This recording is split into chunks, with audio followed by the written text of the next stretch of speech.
Oh, yeah, let me turn Twitch on so I can... Oh, looks like we are live. Hi, everybody. Welcome to the Sunken World Saga. This is a Dungeons & Dragons 5th edition live stream where we have 4 groups with 4 characters each. There are 8 players in our campaign. Tonight we have 4 of them playing 1 of their characters each. I'm going to find a way to explain this quickly and clearly one of these days. But tonight we return to the...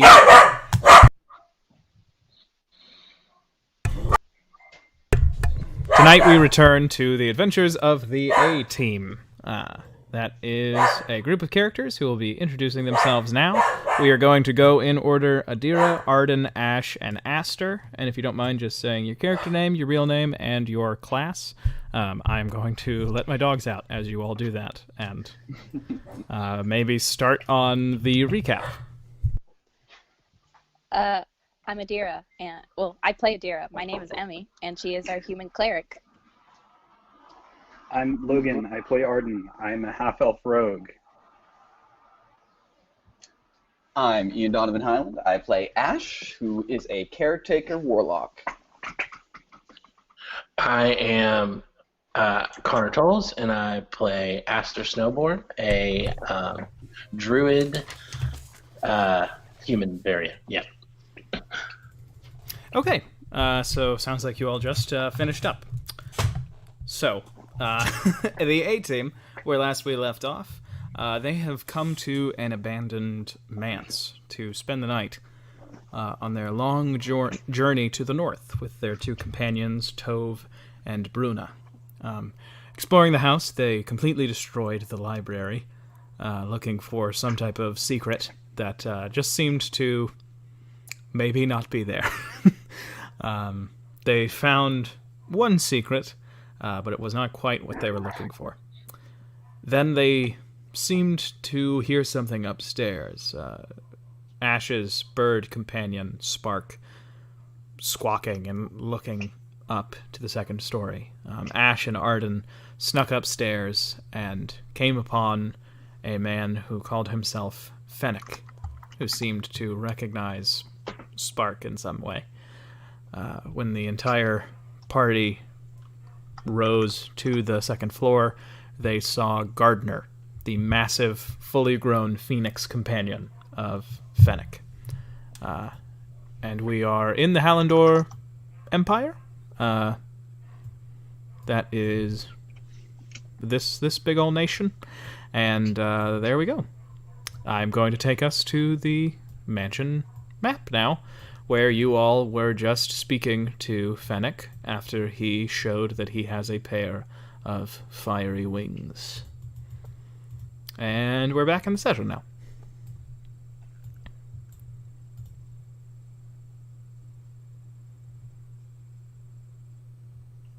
So when am I going to get those? Oh, it takes some time. Can take a little while. So Spark's like out. I assume he's like kind of resting more on my shoulder now. Is he? He's like gotten a little bit bigger, right? But I don't think he's like big enough to start flying or anything yet, is he? He's big enough that he would be able to fly, like his own weight. He probably wouldn't be able to like carry a coconut or anything. Oh, okay. So he's still a European swallow. Yes.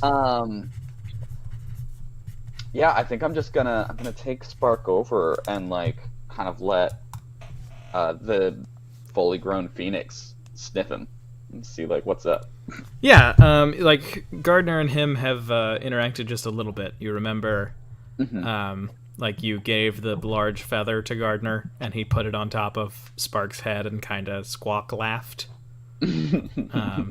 So Gardner is definitely interested in Spark, and Spark is like, it's like a puppy meeting a fully grown Rottweiler, where the puppy is just afraid because it's like, I didn't know I could be you. While Gardner is just like, hey, little buddy. That's kind of his body language. So, the 2 of them are kind of like standing and kind of slightly turning their bodies, and Gardner is definitely interested and definitely seems very gentle with Spark, and Spark is kind of getting up some more courage. How long does it take for him to grow to that size?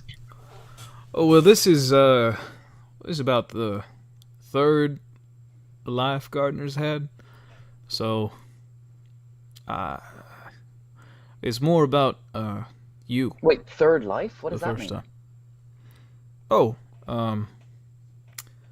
we've run into a fair amount of trouble. Old Gardner and me. So when something bad happens to, and he pats Gardner, something bad happens to my friend here, he just comes back and he gives you a smile. Whoa. That's crazy. I'm gonna hold him up. I'm gonna look at Spark and be like, "Can you just come back?" I'm gonna like toss him and like kind of like flop like slowly back down into my hands. Yeah, it'll take a little bit of time before he's... Because that's... they're different second time they're young. Second time they're that size. And he points at Spark and smiles. But, the first... Them getting this big the first time, that's more about you. Huh? Yeah, as you get more adept at understanding what he wants and what he needs, you'll find him getting bigger, getting smarter, getting faster, sturdier. Wow.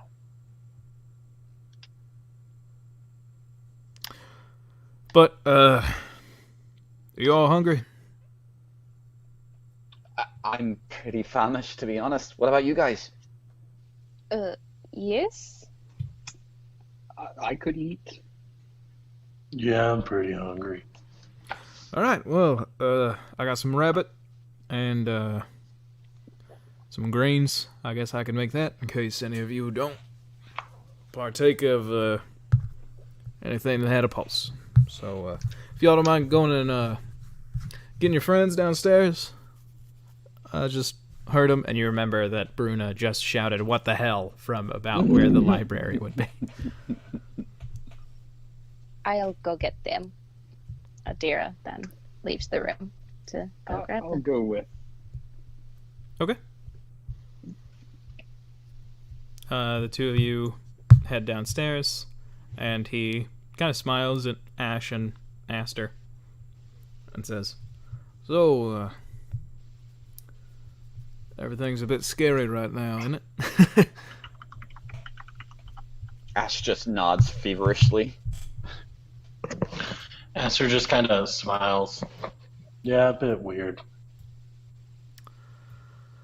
I guess, I don't know. And he like rubs the back of his neck and kind of like looks up at the sky. Like I said, I'd be willing to tell you a few things. My days of adventuring, saving whole towns and populations, that's behind me. I think I'm a bit old.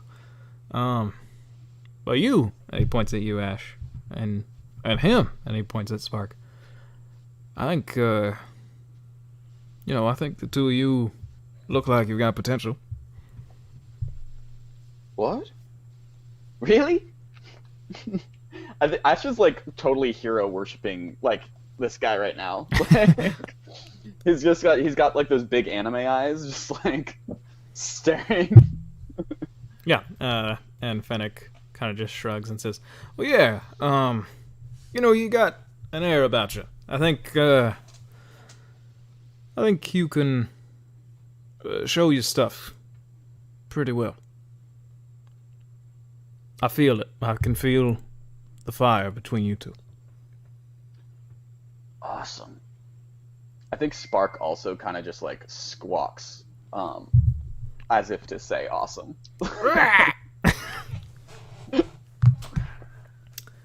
Downstairs, Adira and Arden, you see Tove and Bruna kind of just looking around like they assume that you all are dead. Just kind of like poking through stuff, unsure of what's going on. Wow, they assume we're dead and they're just like looking through the books. No, like they have already finished looking at the library. Okay. Yes. Hello. There is no switch. We checked. You don't have to look. There's no switch in the library. No hidden entrance. No hidden anything. We assumed that there had been a fight. Were you victorious? No, Oh, there was no fight. there was no fight. We tore open the library. We ripped all the so books you off the shelves. You just did that to someone's home. No one lives here. Well, someone does live here, but they don't live here. Like there's a hole They in the don't roof. own the place. Yes. So there is somebody here? Do we need to? And Bruna reaches for her axe quietly. No. He's pretty good. Like pretty chill so far. All right. Do we? Just like none of that. I'm confident he could kill all of us. Pretty easily. Yes. Oh, I'm not He sure has about a- that. Oh, No, he he has has a- he has a friend, Giant friend. big friend. And Not Tove, like when an you actual giant. when you say that, Tove like Not- kind of like raises his eyebrows. Like giant is in the size, as in like very large friend. Colossal. Oh, is there You know what? Just come with us. We'll show you. Oh, fine. And the two of them follow you up the stairs. And back upstairs, basically, Fennec has just sort of launched into a quick seminar about, like, you gotta let him hunt when he wants to hunt, even if it means it's kind of inconvenient for, like, some of the stuff that you've got going on. Like, you want to stay in the city, but he needs to hunt out in the field, chase after some rabbits, or when he gets bigger, maybe some deer. You know, it's a whole lot of work, but you gotta let him do it. Yeah, I'm just jotting down notes. Just I think I took like some pages from one of the books from downstairs, and I'm just like jotting down notes. Yeah. Tove and Bruna enter, and you see the two of them just have these like utterly shocked expressions on their face when they see Gardner. And like both of them just stop moving and are just staring at it. It's cool, right? It's very impressive. And Tove like gingerly steps forward and reaches out his hand. Hello? Are you a firebird? And you see Gardner like cranes his neck forward so that basically he runs his feathers against the like feathers of his face against Tove's hand. You are warm to the touch. I think that is a yes. I had a friend who often dreamed of your kind. I wish that he had gotten to see you. And you see Tove smile in a way that you haven't seen him smile the whole time that you've known him. Aww. And Gardner goes, "Rah!" And then Bruna goes, so this is a phoenix then? And then you see her kind of like knit her eyebrows, and she looks over at you, Ash, and then down at Spark. And she points at him and goes, is that thing... Is he a phoenix too? I think Spark just kind of squawks and like fire comes out of his mouth. And fire shoots out of his mouth. And she goes, oh, great. Okay. So we have been traveling with a phoenix. Good to know. I would like to eat, and I would not like to cook, so somebody else, please. And Fennec says, yeah, I can do that. I'm Fennec, by the way. Nice to meet you. And she goes, nice to meet you, Fennec. My name is Bruna. I am going to go and see if one of the books downstairs is in good enough condition that I can read something and try to clear my mind. When food is ready, please let me know. And she goes downstairs. Tove is just kind of staring at Gardner. I'll be right back. Please talk amongst yourselves. So, sorry I lied to y'all. You didn't lie, you just did not say what he is. That's true. I really just kind of kept that. Honestly, I'm a little surprised that none of you noticed that he looks so weird. Are you talking about the fact that his little flames coming off his feathers? Yeah, that part, mostly. Yeah. Okay, I'm back. Yeah, Fennec basically goes over to a little, like, cooking pit that he seems to have made in the corner and starts a fire just with, like, a flick of his wrist.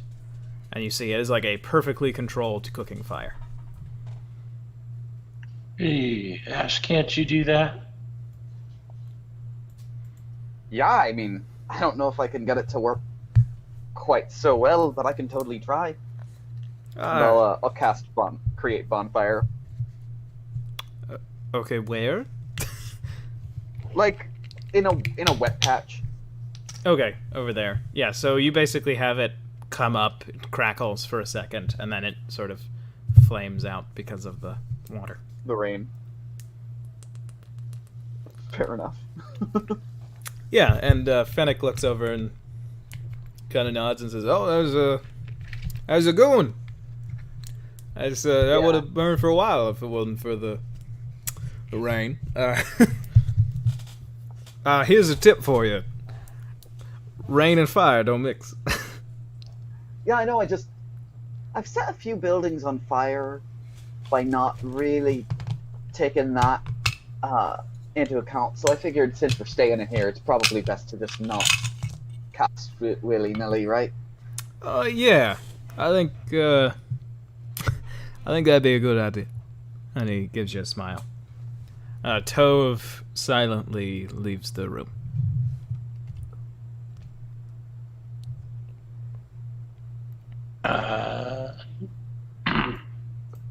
Never mind. All right. Well, Do any of us notice that?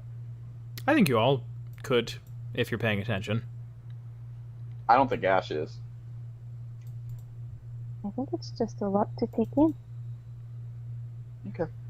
Yeah, I think Aster would probably have been sitting in the corner making a flower crown for Finnick, also for Gardner. Okay. Yeah, then we can... Arden just now realized that Ash has a phoenix with him the entire time. Like, he's just now putting it together.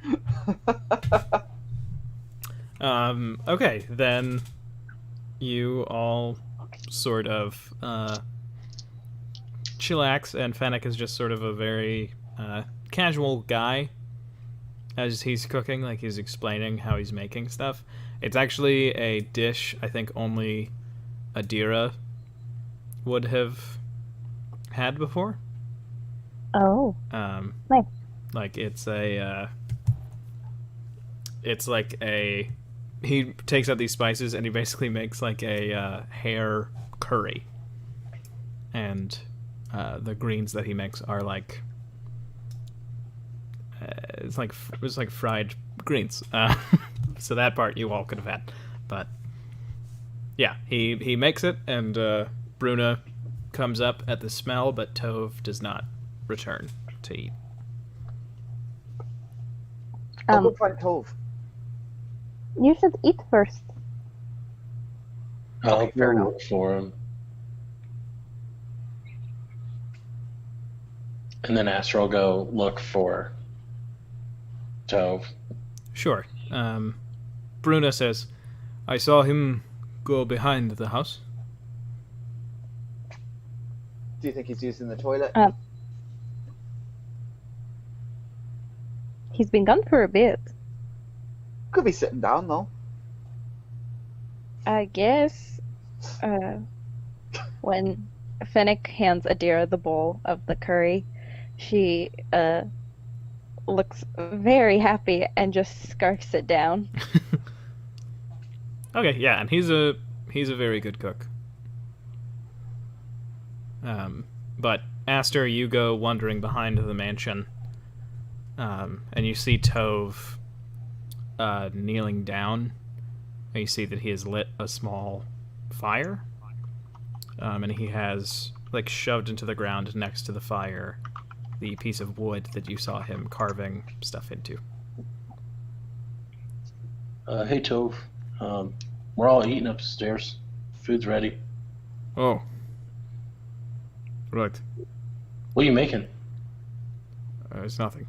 And he gets up and he just turns and walks past you very quickly. He, like, stomps out the fire with his foot and then hurries back into the house. You okay? I'm fine. And he gives you a friendlier smile than you have seen. Seems normal. Alright. Cool. No, I'll just druidcraft a flower and hand it to him. He takes it and just kind of like... He looks down at it and kind of like twists his lips and kind of like squints down at it for a second and then looks at you and kind of curls his expression a little bit and then just goes, "Thank you, my friend. You are... No problem. You are strange, but I get that a lot. in a good way." And he goes back into the house. Alright, I'll walk back upstairs. Okay. Yeah, you all eat over dinner. Is there any chat anybody wanted to have? Oh yeah, this dinner's very good.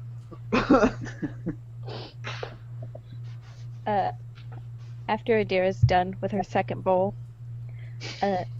she walks over to Bruna and pulls out the warhammer she never sold from our session 0. Oh. Do you think you could teach me how to wield this? I could. I very well could. I am more adept with an axe, but I could give you a few pointers. And Tove walks Same in. idea, is it not? Tove walks in at the same time and looks at it and says, "Or I could. I could help with what she The both of teaches. you could help? I could, yes." And Bruna says, "Fine. Yes, you can be taught by a warrior and a clanless man." And she kind of just slurps some of the bowl that she has after she says that. You really shouldn't do that. You need more of like a bread to mop it up, but I guess since we don't have one.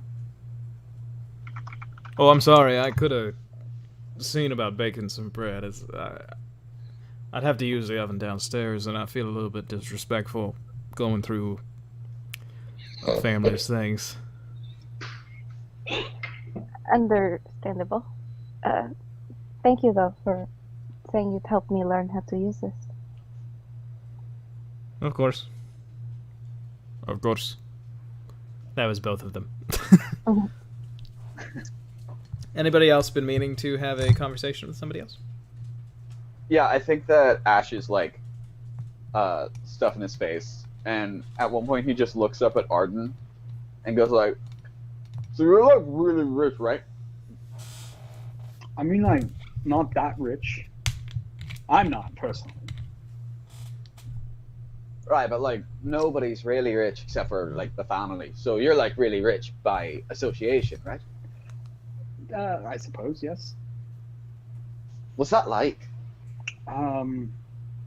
Well, most rich folk are bastards who don't know anything about the world outside of their keeps and castles and courts. And they think of everyone of a lower position as lesser, but somehow they are above those lessers, even if they are within their own family. And they're constantly fighting, constantly trying to get to the top, and the good ones all die.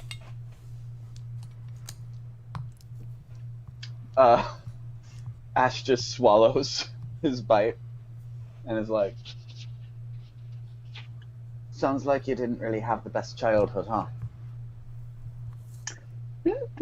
I mean, it was all right. I was quite pampered, surprisingly. But I mean, yeah, sure, look at your hands.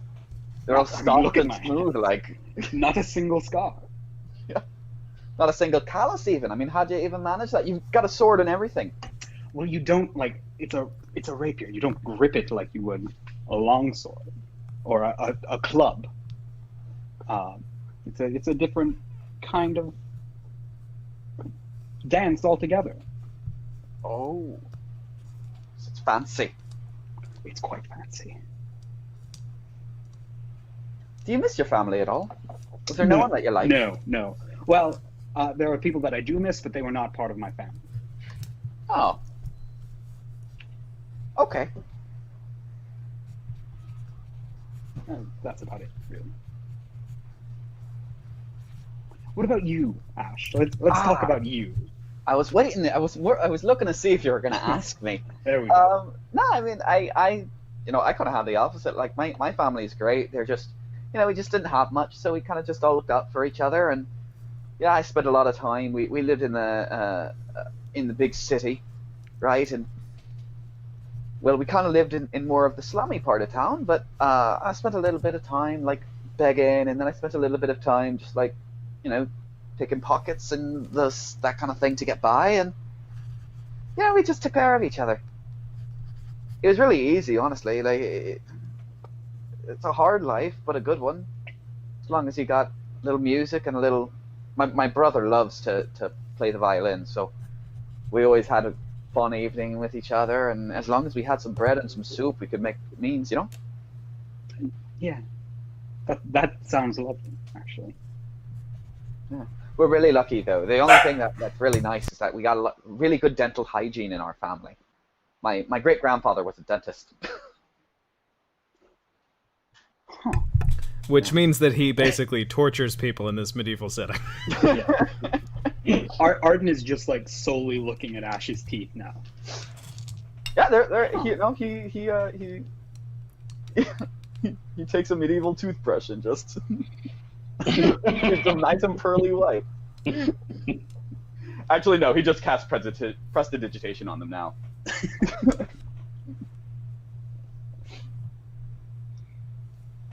Okay, if that is... While everyone's been talking, Aster has been using his new paintbrush and his red paint. He's going to be like trying to paint a mural of like Spark and Gardner just on one of the random walls. Okay, cool. Could everybody please speak close to their mics? There's Okay. few people are just a little quiet. Is that better? Yeah. Okay. Better? Yep. Do I have to roll Is like this a good? A little louder, Logan, maybe? Is this good? Yeah, that sounds good. Okay. Do I have to roll anything to paint on the wall or something? Yeah, make a performance check. Okay. And I am proficient with painter's supplies, so do I get to add my proficiency bonus or something? Instead, just do a charisma check with proficiency. Charisma with proficiency. Okay. First roll. What is my my proficiency is a +3. Okay. So that is gonna be Sorry, for some reason I was scrolling. 8. Great. Okay. So like, I will say like Man drawing. you're proficient with painting, so it is like recognizably these are two birds that have some fire stuff going on. It's just that they could be any two firebirds. You don't capture the real majesty of either Spark or Gardner.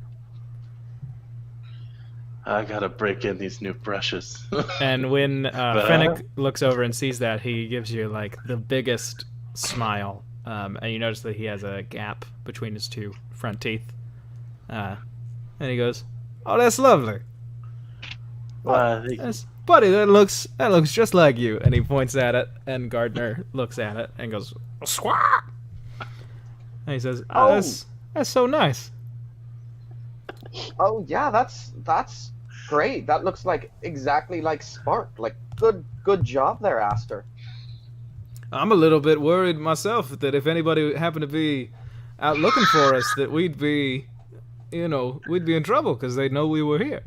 Yeah, they'd be able to find us, like just pinpoint right who we are and everything about us. So like really, like honestly, you should just tear it down. But I like it too much, so just keep it. Oh yeah, I wouldn't say to tear it down. I tell if they're telling the truth. I mean, if you'd like to make an insight check to see if you believe them. Oh shit! You immediately know that Ash is... So Ash, are you like just trying to protect Aster's feelings? Yes, I'm just trying to be nice. Okay, yeah, so you can tell that Ash is doing that, and that Fennec is doing that, but he is also so touched that he wants you to feel good. Aster is just gonna be like, "Thank you guys, but it needs some work though. These are new brushes. Well, I mean, we worry could all about it." look. We could all stand to improve at anything we do. I used a little too much turmeric in tonight's dish, as on me. Oh no, my collard greens were my friend. What was it? Just like Fried fried greens- spinach, fried greens basically. were- Like not those aren't Yeah. good. He's not good at making vegetables. No, my vegetables they were delicious. No worries. Well, I appreciate you saying that. Does anybody else have anything they wanted to do or say, or we could go to the Warhammer training and Phoenix talk? Warhammer trading. Okay. So Bruna and Tove have taken Adira outside to the side of the mansion, and they basically start taking you through the first steps. And what you notice from both of them talking is that Tove clearly fights with one hand. Mm-hmm. Like he uses one hand on his weapon, and Bruna uses two. So all of what Bruna is talking about is how to like have power at the end of your swing, and how to use any sort of reach to your advantage, how to make sure that your body is positioned so that you can dodge, whereas Tove is a little bit more of like, this way you can really maximize each individual swing, because you will be able to react with the rest of your body. So they are giving you different stuff, but both of it is helpful for your Warhammer. And they both kind of help you with your footwork, and you notice that they're a little bit competitive with each other about the footwork, and like kind of like talk over each other. Like Bruno will be explaining something, and Tove will be like, "Sure, but Adira, you're much taller than Bruno, so you can't really position yourself that way." And then he would basically pose in a different way and start explaining how it's useful. And then Bruno would be like, "Well, sure, that would be useful, but the Warhammer is not a slashing weapon like a sword. It is not a weapon all over, so you will have to be able to do something more like this." And then she positions herself in the exact way that she was before. Can you just make a strength saving throw? Okay. Nice. Okay, yeah, you get a pretty good grasp of basically everything that they are teaching you. And you feel like, oh, you know what? The principles of this are not as complicated as either of them are making it. They are trying to impress someone, and it's not me the whole time that they are going through this training. So you feel like you almost get Warhammers. Okay. And yeah, outside you do see like just the smallest little bit of what looks like a little wooden gravestone. That's behind the mansion. But Okay. Tove and Bruna go inside. Adira's gonna stay out and walk over to the gravestone. Okay. What you see is, it looks like it is a carved-in inscription in Nordic runes. Nordic doesn't exist. In Northern runes for giant. You would be able to copy it if you wanted to, or if you speak giant. I didn't think that you did, but... Do you speak giant?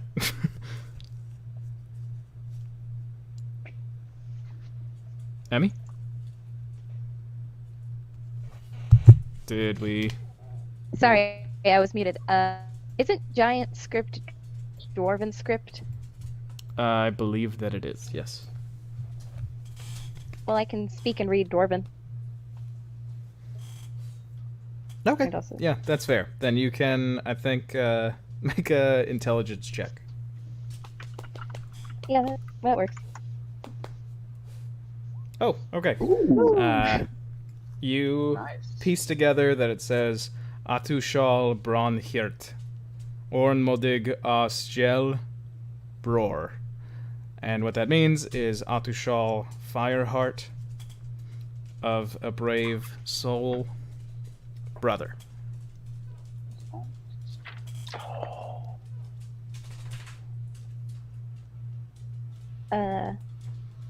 Adira's going to say a small prayer. Ashula Mazdan, make sure to watch over this person in your hands.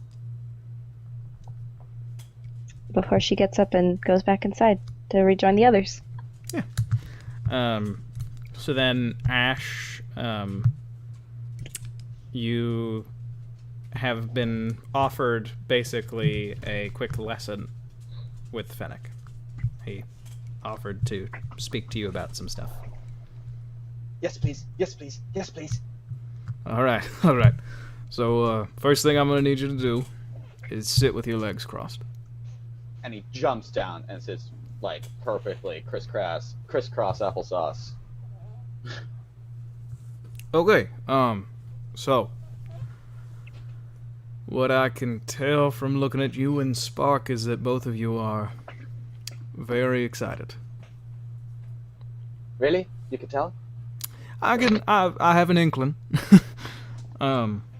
So what I'd like to teach you is, if you try and outdo the fire that started inside of you when you connected to that bird, and his expression is more serious, you'll die. And he just, like, stares into you. You cannot outdo it. You cannot control it. You hear me? Ash kind of just looks like really surprised, and he nods and then asks, "Have you met more people who take care of phoenixes than just you and me?" I have. Like I said, not in a long time. A lot of the ones I've met, their bird didn't get as many lives as Gardner. Oh. So, when you create fire, You need to understand that you're not in charge. You are working with the fire. You don't blow it one way. You feed it one way. That's how you bend the flame away from a building or a person. Okay. You do not beat fire. You do not fight fire. You are flame. Surrender to it. And as he says that, you notice that his pants have started to smoke. So that, like, his face is framed by his dreadlocks. And he's like, I don't know if I've described him. He's a very handsome, darker skinned man. A sort of thin beard along the jawline. Gardner just sang a little tune. And he does have a lot of tattoos down his hands, but he has very piercing eyes. But as he is speaking, you see his face gets sort of obscured by this smoke, and then all of a sudden, in the middle of the wooden floor, his whole body just seems to be wrapped in fire. Whoa! And Are he you okay? lets his arms drift out to his side and says, I'm doing just fine. I'm letting it wash over me. And he gives you a big smile and says, hold out your hand. And I hold out my hands. And he reaches out his hand, and you see it is wrapped in all this fire, and he hovers it over your hand and then moves it back. And a small flickering, like a lit candle amount of fire is basically hovering above your hand. Now, go on about a 5-minute walk and go where But that it's takes wet. you. But it's wet outside. Yeah. Keep it lit.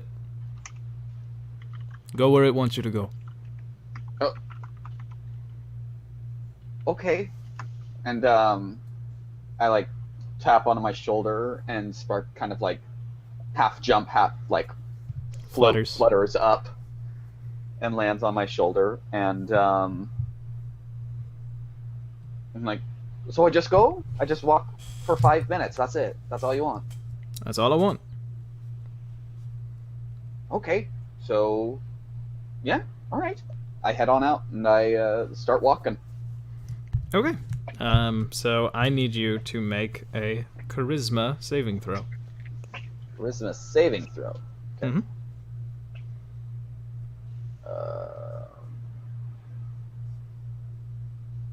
Okay. So you manage to keep it lit as you walk through the house. The doors have largely been left open, so you manage to get to the front door, and you can kind of wedge it open with your foot. And you manage to keep it lit as you walk outside. You feel the fire, like, almost as if in your hand without actually moving. You feel the heat drifting in different directions. And that's how you kind of perceive where maybe it wants you to go. But it's almost like a compass. Like if you sort of turn a little bit when you feel like it wants you to turn, it can turn back the other way. Gotcha. And you walk out of the house and you go sort of back down the trail that you were going, but then all of a sudden you feel like all of the heat is pushing you towards this mountain that you see kind of nearby. There I go. Not a very big mountain. Is it? I mean, it's not a 5-minute walk away, I assume. It is not. And sort of towards like the 4-minute mark, you feel the fire sort of start to like be like, I understand we're not going there. Like there's a weird understanding because you did high enough on your save. Okay. And so the fire sort of lets you go back towards the house. And you get soaked around the fire. Spark gets a little wet, which he's not exactly thrilled about. But yeah. You all step through the door, and he is waiting for you, still on fire. I think everyone else inside the house, you did watch Fennec walk past you just like drenched in fire, but not setting anything on fire. What was each individual person's reaction? Arden just pushed himself up against the wall and just watched him walk past, like, what the fuck? Yeah. The rest of you, how about you all? Adira just walks into the room when she sees him dripping wet, and she's just like, looks over to Arden and mouths, "What happened?" He's on fire! Aster, because he's seen a lot of things on fire, and this has helped before, attempts to cast Frostbite. Yeah, okay, what's the saving throw? What's the DC? It's a 15. I'm pretty sure it's Constitution. Hold on, I can tell you for sure. Yeah, Constitution save, DC 15. Yeah, what act does Aster do to cast Frostbite? Aster just kind of like goes to point out a hand, and like palm up with one, like his index finger pointed at wherever it's going, and like blows into his hand to kind of make ice just like come out of it, and like so it's like a snow flurry would like go over to somebody. Yeah, you feel when that contact would happen, you feel a slight burn on the finger that you used. Ow. And Fennec looked over at you without stopping and just went, "Oh, sorry about that." Are you okay? Yeah, I'm all right. You okay? Yeah, just a little toasty. Well, I'm sorry. And then he smiles, like a genuine apology, and then he makes it to the door. And that is when you walk through Ash, and he reaches out and just grabs you on the shoulder, and you are dry and like happily warm. Oh, And so is Spark. that's so much better. Can I do that? Can I do that with prestidigitation, actually? Yes. Awesome. Yeah, you can probably do that. And he like scratches his jaw. So where did it want you to go? Well, there was this mountain, and like the fire kind of like... I know this might sound weird, but the fire kind of knew that we couldn't go there right now. But it wanted me to go to a mountain over that way, and he points in that direction. Ah. That's, I've been there before. Yeah. Oh, yeah? And he smiles and says, "I think it would do you and your friends some good if you visited." What's there? What is it? It'll, I think it'd be better if I didn't tell you, but if you really want to know, I can tell you. That's Honestly, that sounds nice. like it's really fun to not know, though. Is it Why do safe? you want them to know? Well, because that's like an adventure, you know? I trust Finnick, he's got a phoenix. If he says we don't need to know, then why not, you know? Like, just It's have very a little... kind to us, but you should It trust might us not like- be safe. Oh. I- Alright, well, if you guys want to know, then fine. But I'll just cover my ears. That's a good I'm idea. down for not knowing. Aster's gonna cover his ears too. You two are the weirdest people I know. Thank you. Aster unplugs his ears. What was that? The cave, he says, Oh. and lets anybody who wants to cover their ears, has... Adira mimics covering her ears to Ash and Aster so they know to cover their ears. The cave has got, there's a spirit that lives in the cave. It likes to test people, give them rewards.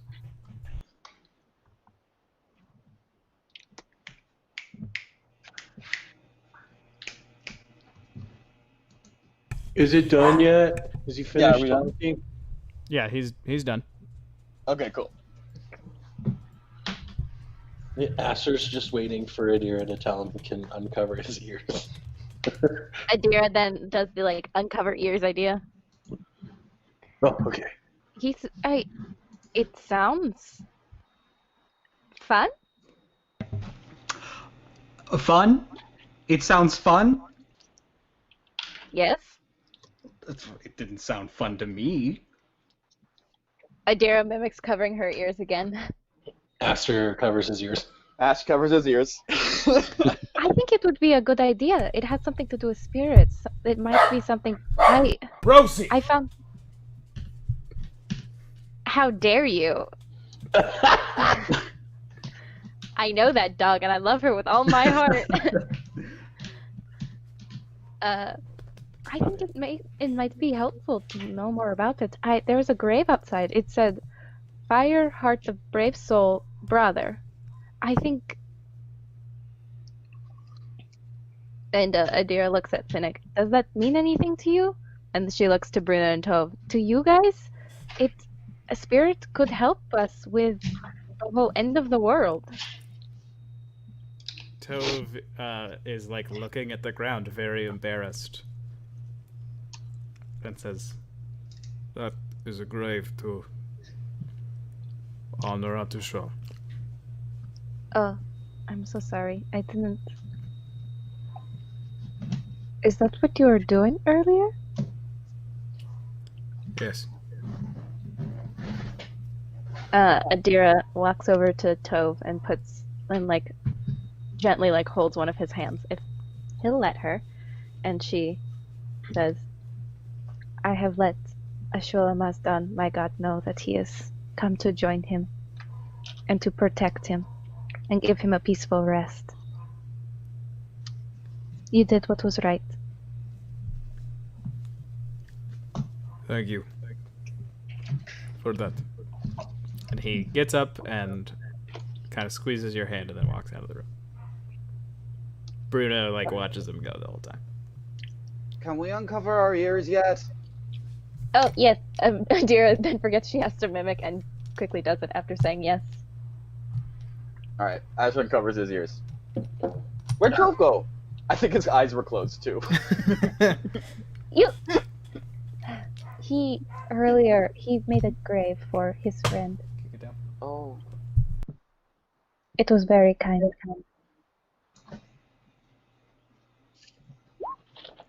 I think we should go. Arden, why are you so against it? Look, I don't like ghosts. Wait, Okay. what? There's ghosts? No, they're not ghosts. Aster turns to Ash and says, "I think we should cover our ears again." Cover your ears. Alright. I'm gonna cover Ash's ears and hope that Ash covers my ears. Okay, have you all come to a decision? Not yet.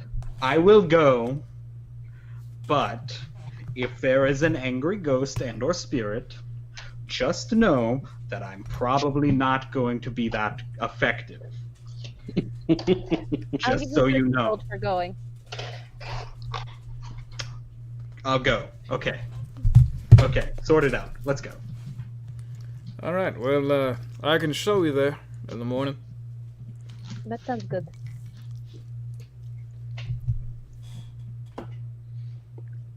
Before we go to bed, take our long rest, bed for the night, Adira gives a 15 gold down payment to Arden. I will take this. Just so you know, if nothing bad happens, I will give you the gold back. You can keep But- half of it. If something bad happens, I keep the gold. If something good happens, I'll give you back the gold. How does that sound? That sounds very generous. Okay. He takes the gold. Before we go to sleep, would Aster know how to make paint? I mean, he would know that you can mash up certain things and mix it with enough, like, of a good amount of water to get paint. I think he's gonna try and get like a bowl of water, and then, or like grab something from the kitchen, and like catch the rainwater, and then I want to try and like druid craft one of my purple flowers or my pink flowers, and I want to try and mash up some pink flowers into it and try and maybe make some pink paint. Okay. Yeah, make a nature check. Ooh, okay. This should be my strong suit. I'm a druid. And it wasn't. It's an 8. Okay, is it an 8? I haven't seen it come through. I'm gonna refresh my page. So an 8, yeah, you do not make, you make like Play-Doh.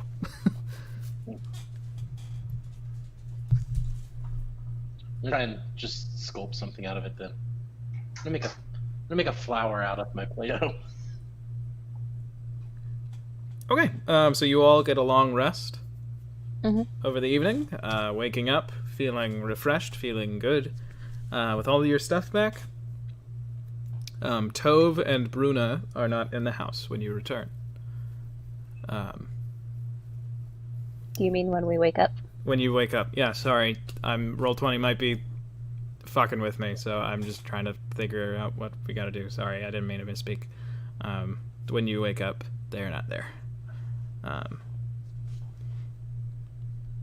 And you all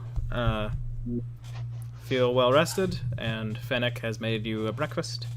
It seems to be eggs and mushrooms. Oh, that sounds good.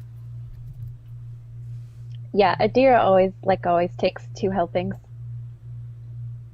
Ash also takes 2 helpings. Okay. Yeah, you all have 2 big hearty helpings of egg and of egg and mushroom. Mm. He didn't make them like omelets. It's just like scrambled eggs and On a side of mushroom. yeah. And I assumed lots of herbs. Yeah, there's some good crushed herbs in there. Does Arden only eat egg whites? Oh my god. No, he eats actually pretty well, because this seems like a kind of guy who uses proper seasoning, He does. so he's fully fine with it. Okay. So you said you would show us to this cave? Yes. And do you mind speaking up just a little bit? Yes, sorry. Yeah, I can do that. I've been there before. Aster looks around for Tove and Bruna. Yeah, you do Because not. he wonders why there wasn't a morning wake up this morning. Yeah, you do not see them. Hey, Finnick. Yeah. Do you see where our other 2 friends went? Oh, yeah. They were going to the next town over. They said to tell you all that they would probably be back tonight. They said there was something they wanted to check on before you all got there. Perhaps they're getting supplies? I could be. Bet they're doing it. I'm just kidding. Well, they might. Did they look any different? Like, was Bruno wearing, I don't know, makeup or something? She was? Is that different? This is so very different. She had just bought it. Oh my goodness. Arden's jumping up a little bit. I think they went on a date. They're going on a date! They went on We've a got date. a date with Destiny. Oh no. All Do I right. take a point of negative damage from that. No, you do not. Is anybody else not able, like, the sites, or the game's not working for me now? All of a Yeah. sudden. Okay. Yeah. Fucking great. Server said it went down Yeah. for me for a second. Oh, I love Roll20. All I can do is move my character. I mean, I can move my character. Can you guys? I refreshed and Oh, it seems I to be can. maybe working. I refreshed and it wasn't working, and now I've refreshed again and Mine is it's still loading. not working. Okay, now it looks like it's loading. Hold on, let me try. Let me see if it saved the. Did that things. work, Freddie? Can anybody see that I just clicked something? I think we all might be I thought refreshing. your token just moved. Okay. Yeah, mine works You now. just rolled That insight. worked. Yeah, I just saw Insight as you did it. Let me see if you all can tell that I've changed the map. I sure hope that you all saw me change the maps when I changed them earlier. Did that change the map? We on a different map? No. I'm No. not on one. We're still on 4-2? It's Yeah, just, I am. okay, it loaded Yeah. now. Yeah, Okay. it's catching up. Okay. Also, that insight roll is just to check to make sure that my rolls are still working. Nope, Adira can be lied to. Anybody can tell one lie to Adira right now. Adira. Yeah? I just thought you should know. I'm actually a prince. I'm secretly a woman. Alright, well, only the first one she automatically believes. Are you all on the map? Is the map that you all see right now a map? Okay. Yes. Yes. Cool. Adira's gonna be like Yeah. one of those moms that's like, I can't believe you were ashamed to tell me. Think I would think any differently of you? Okay, so you all know where Bruna and Toe have gone. So Fennec stands up and says, "If you all would want to hit the road, I'm ready to show you that way." I'm ready. Let's do it. I'm excited for this little adventure. Okay, let's go. Remember, 15 gold if you meet the 15 ghost. gold if it's good. If it's good. All right. Okay. I had to And- bribe him to let to go. Oh, I rolled with a few people like that. And he tells you about the people like that on his journey. And you all follow him through the forest, going a little bit further than Ash went the other day, until you come towards a sort of somewhat of a dip in the ground that leads you to a small clearing at the base of the mountain. And there is all of a sudden a mist that seems to roll around you, and you see the entrance to a cave. Fennec kind of stops walking and says, I can't go in with you. I've already been in once. I think he would just be, he would just probably make me wait the whole time you were in there. And I can, me and Gardner can, I don't know, play fetch or something. Okay, well, Thank you. yeah, let's go. Oh, let's go. And let's, Ash is let's just go. gonna run. Ash is just gonna run in to the cave. Adira's gonna. Oh, sorry, you go. Oh, Adira's just gonna follow. I assume Ash and Aster running in. Oh, no, After was gonna druidcraft a flower for Finnick as a thank you. Oh, thank you. And it's gonna be from his I'm following very mystery close pouch. behind. It's your and mystery pouch, Aster? Yeah. Yeah. Okay. Yeah, it's a Those are nice for yellow special flower. occasions. Gotcha. It's a nice yellow flower. Go ahead. before Ash gets in, he's gonna take the feather from Gardner that he has, and he's going to think about a short sword, and it'll turn into the like gold and black and red short sword again. Yeah, sure. Okay. Then you all enter the cave. And at first, it's like a twisty, long, just normal cavern system, where you're sort of diving in with everybody else around you. and you all are sort of walking in, I assume, just the order that you kind of were in as you entered. Oh, Adira, as they're walking, she's just gonna like accidentally like bump her elbow into Arden's and cast guidance on him. Why? Just in case.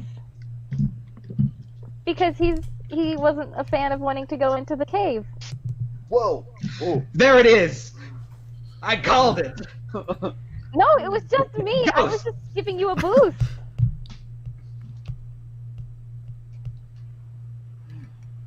What I'm was gonna- that? I know what I'm was gonna drop that? the call in case it was me, and then I'll join in again. What was it? I didn't hear anything. It was. Oh, was it you? Then? The great scream. Yeah. The digital death. Oh, I didn't scream. Okay. Well, yeah. If all of you want to leave and come back.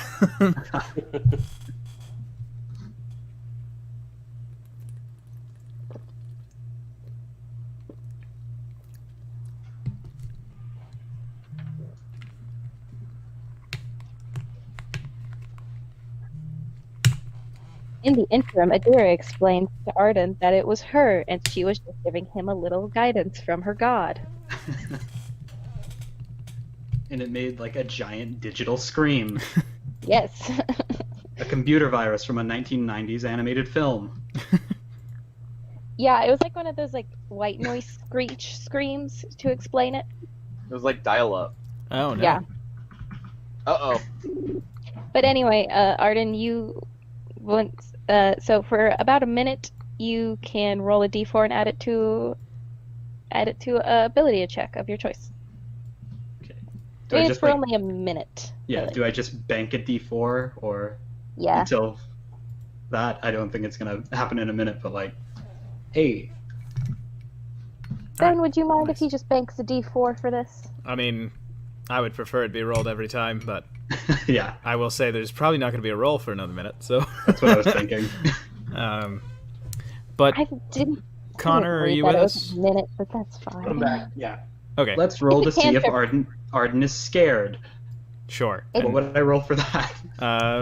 I mean, Constitution. you choose if it would be like Constitution or Wisdom or Intelligence.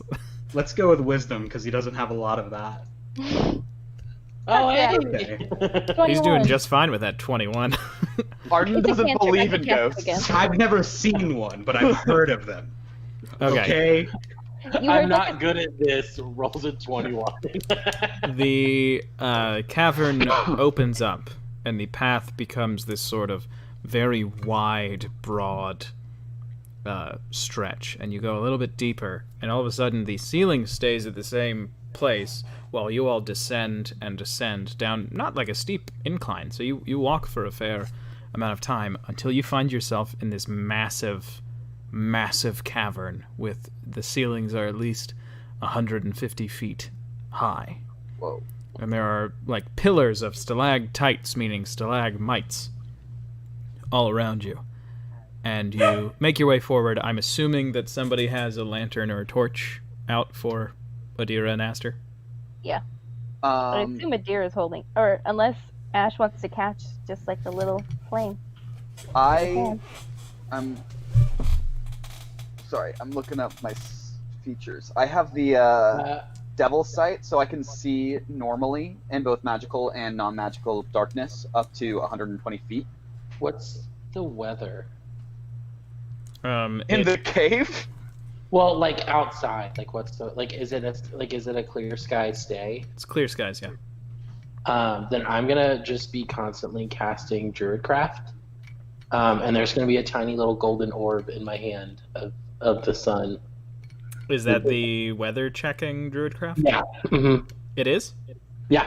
Oh, okay. So you do that, and for a second it's that flickering golden light, and then it becomes a like tornado warning, and then becomes Oh, son of a biscuit! I thunderstorms. forgot that the weather's all wonky.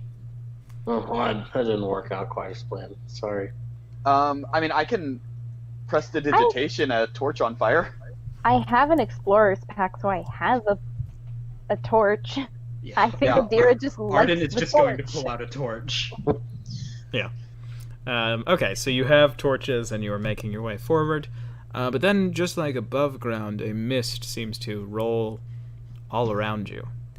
And you are walking, and then the mist just goes above everything, and all that you can see is each other. And then your torches go out. And for a I'm gonna moment... grab Adira and Arden's hands. Okay. Yeah, does anybody else have a reaction when the torches have gone out and the mist is all around them? Adira holds up her shield, which is almost always attached to her left arm. Like, try to block the current. Aster just says hello. Arden's gonna he's gonna like grasp Ash's hand and get ready to throw the torch. Okay, and you all just all of a sudden, it is very dark, and for a moment only Ash can see, because there is magical darkness around you. And then Ash, you can't see. Well, this is weird. And then you hear, "Oh, hi, how are you doing? Hey, what are you doing in my cave? I didn't invite you into my cave." What? What? What's going on? Why are you here? I'm gonna druid craft a flower. And all of a sudden you can see, even though there is still mist around you. And you are on a large circular platform, the mist lapping at everybody else's waist and Ash's head. And you see over on a stone a about the size of a horse fox who has like a feathered cap on and a robe and is reclining on this large rock that's sort of shaped like a bed. He's in kind of like a hedonism bot pose. What's this about? Why are you in my cave? I don't recall inviting 4 people into my cave. We were just told that we should come visit your cave. Oh, I like the sound of your voice there, fella. Oh yeah, what about you? Where are you from? Oh, I'm from all over. Oh yeah, same. Well, I'm from the Golden Isles, so. Where are you from, Olacon? Oh yeah. Oh, me too. I just say right. I say I'm from all over, so I can sound a little bit important. That's why I say I'm from all over too. Yeah. Oh.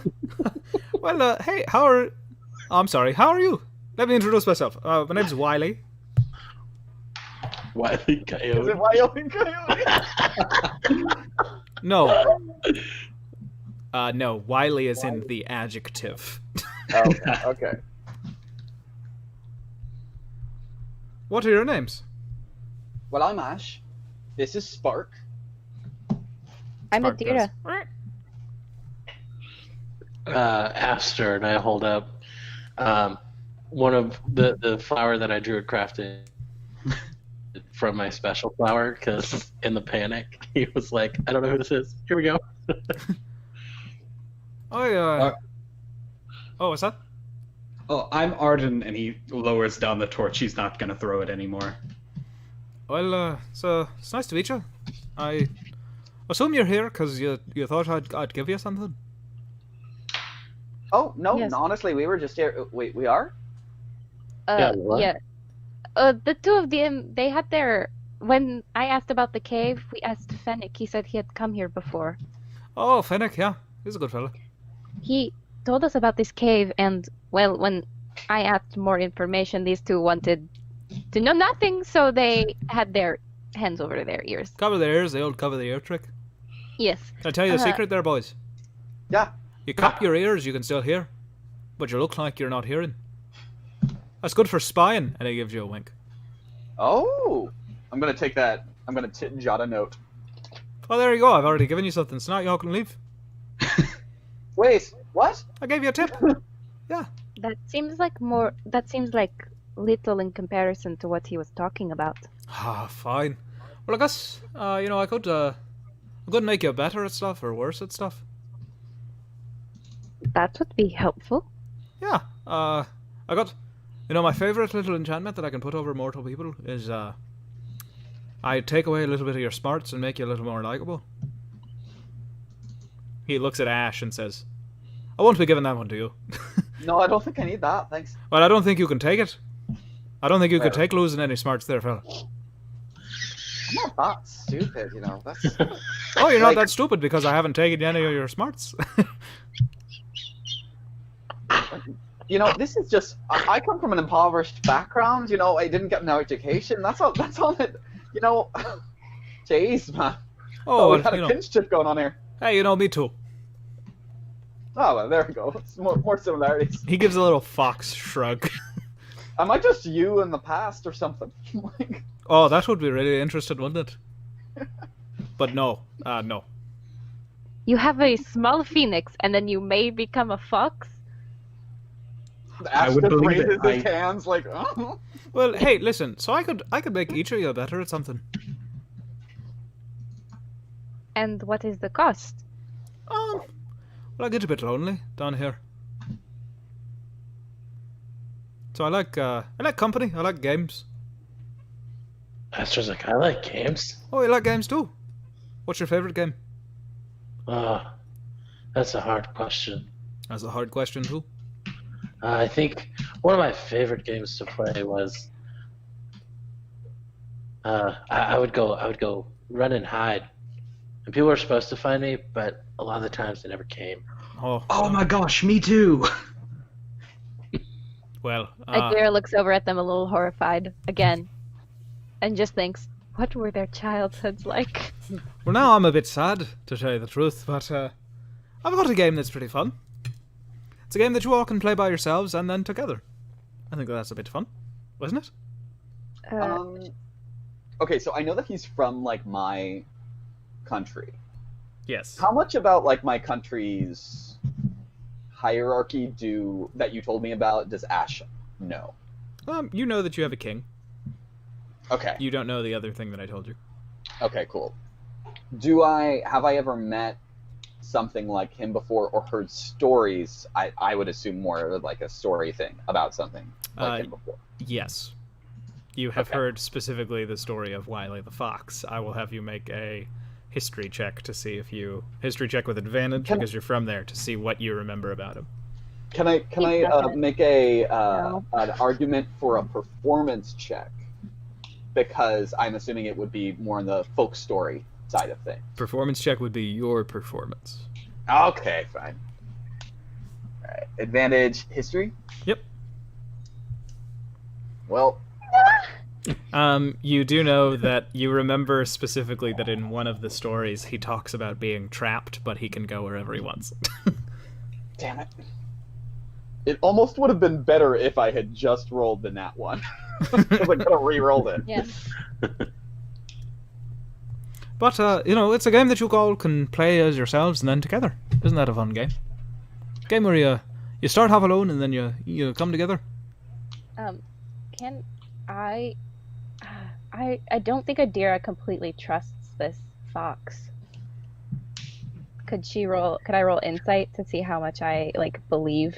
Yeah, roll a insight check to see if you think this fox is Monkey trustworthy. paws sort of thing.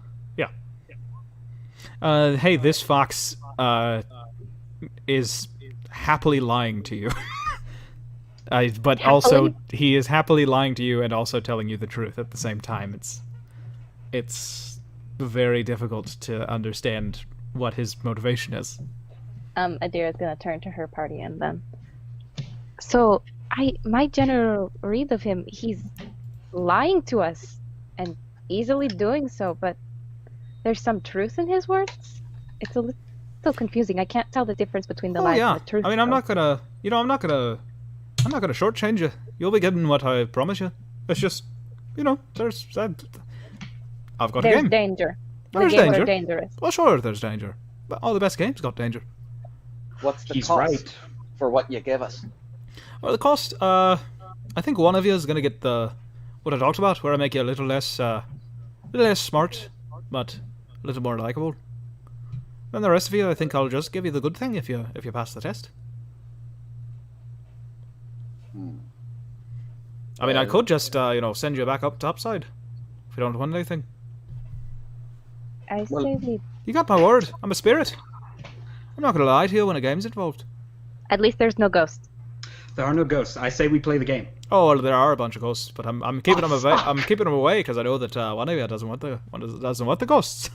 You know, that's. I get to I say reroll we that. play the Fox's game. That's a good. Are there a bunch of ghosts? There are no ghosts. There are a lot of ghosts. I can feel them with my phoenix energy. And he's keeping them back. He is keeping them back. Oh, like I'm gonna it's look like at I'm him and I'm holding gonna up the wink. entire sky. They want to be here so bad, but I really want to play the game. Arden, 15 gold. I will give you another 15. I'm down to play the game. I don't know why you think I'm scared of ghosts. I'm not scared of ghosts. That's one. I'm gonna lie. Holy Jesus! All my of you God. I'm are not just like scared of ghosts. all of you are just like Arden's never been afraid of a ghost.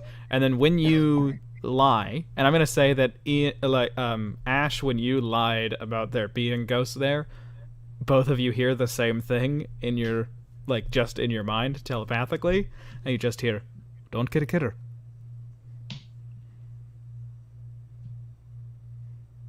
Oh my. Adira is gonna step up closer and say, "We'll play your game." All right, that's two of you. I gotta get Okay. all four. I'm definitely down for games. All right. Uh, Nothing has danger in it. If it has a little bit of danger in it, that's not fun if it doesn't. I guess you don't really know us. I kind of speak for the party sometimes. Well, I've got 3 people, but I want to make sure that everybody's on board. That's how I like to play my games. He gives you a big, extremely terrifying fox smile. God. You, We're little not fella? gonna owe you anything, are we? Oh no, you're not going to owe me anything. No, the price that you're paying is playing the game. Okay. All right, that's 4. And he snaps his fingers on his paw.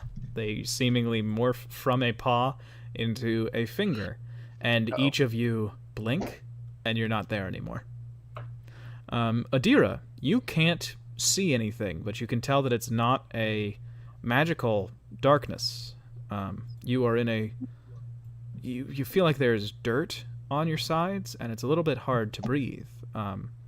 You can hear something scraping at the ground all around you. But you feel like Wiley, this fox, is still there. And you look over, and even though you know that you're not seeing him, you feel like just beyond something, he is still sitting on that big old rock. I have a question. Yes, Is the rock is the shape of like a chaise lounge? it is. Well, it's like a fainting couch. Okay. Hey, Arden, Yeah. you are falling in the sky. Okay. You are so high up, everything below you looks like nothing. Looks like a tiny playset. You look over and you see Wiley smiling at you on his rock that is falling in perfect time with you. Oh my god. Is he still like one arm down, like laying sideways? Yeah, like he's still reclining. That's actually pretty cool. Ash, when you open your eyes, there is a massive heat around you. You are surrounded by fire. Just you and Spark. You can see through the fire, though. You do see that big old rock and Wiley smiling at you. I wave. He waves back. Aster, you are surrounded by snow and ice. Ah, this is comfortable. And as you say that, you arrive on your knees, and you look over at Wiley on his rock, and he smiles at you, and when he does, the ice below you cracks, and you fall Shit. into frozen water. And we're going to go on a quick break. Is 5 minutes okay? Yeah. Okay, we'll be right back at 7:30. Be back. Oh my gosh. I wonder.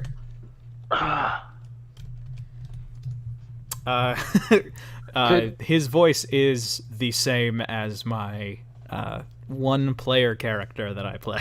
Yes. I will be right back. All right. Oh, and also the maps are Earth, Wind, and Fire, and Water. Yeah, I could tell. Do you think? How much weight do you guys think Shape Water would have been able to hold? Because that's what I was thinking about doing. Was like when he said it breaks, I was like, oh, I wonder if I can freeze this. It's like we're going on break, and I was like, no.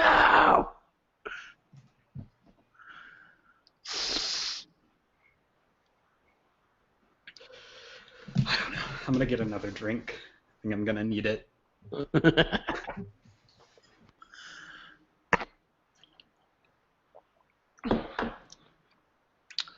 I was thinking this cave was gonna be our soul bond cave. Or this mountain was going to be the Soul Bond Mountain. And I was like, heck yeah. I want my penguin.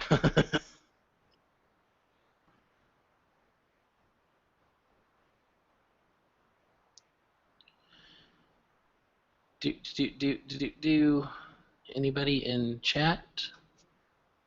Somebody is in chat. Hello.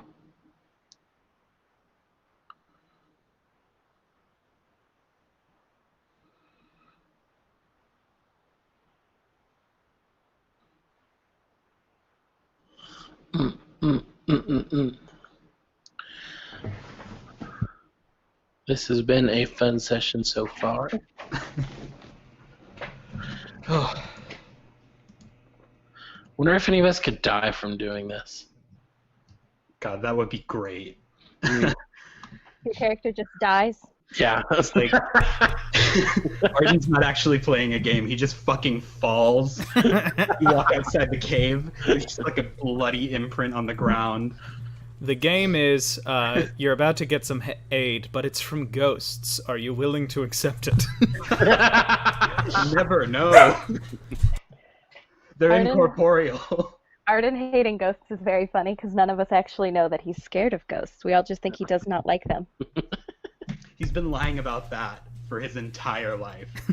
I feel like him going down into what to him sounds like, oh, ghost cave. I feel like it was like, what is this? That an elf would go underground where a dwarf will not. I'm on.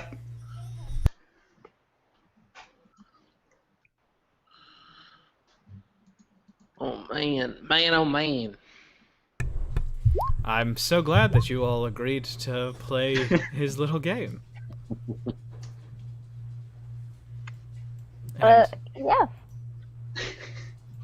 Okay, so I'll go ahead and explain. Oh, yeah, I'll explain, because I'm not going to edit this out. There's no editing here. I'm not a professional. I'm bad. Do you So want me to try editing one of the episodes, Ben? that would be great. I would love to release it as a podcast. Yeah. Uh, I can do it. I can like try and see what I can do with it. I will hug and kiss you when the quarantine's over.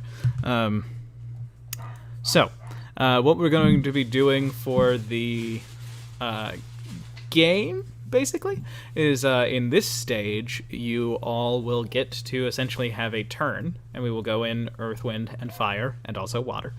We'll go in that order, and basically you will have like a turn like it is combat, where you have like movement, check something, have an action, bonus action, that sort of deal. Okay. Until you all are out of this phase of the game. And it is 7:30, so we are in the game. Hey, Adira, I'm going to give you your longer description. You feel like you are in some sort of loamy dirt. It's packed a little bit, and there is sort of a feeling that you are running out of air. You feel something sort of going around on the ground below you, and you don't have all of your things, and you can't really see. What does Adira do? Adira is going to take a deep breath. And then she's going to slowly get down, like crouch down, and then get onto all fours. Yeah. And if you want to say this reduces her movement, that's fine. I think that it would, yeah. So it's 15 she- movement to get down on the ground. Okay. And with the other 15, she would only be able to walk about, what, 7 feet? Yeah. Hello. She moves around for like 7 feet, and like she, with her hands on the ground, she closes her eyes because it's also complete darkness. Because like there's no point in really like trying to look. She paws around at the ground. Sure. Does she go like north, west, east, south?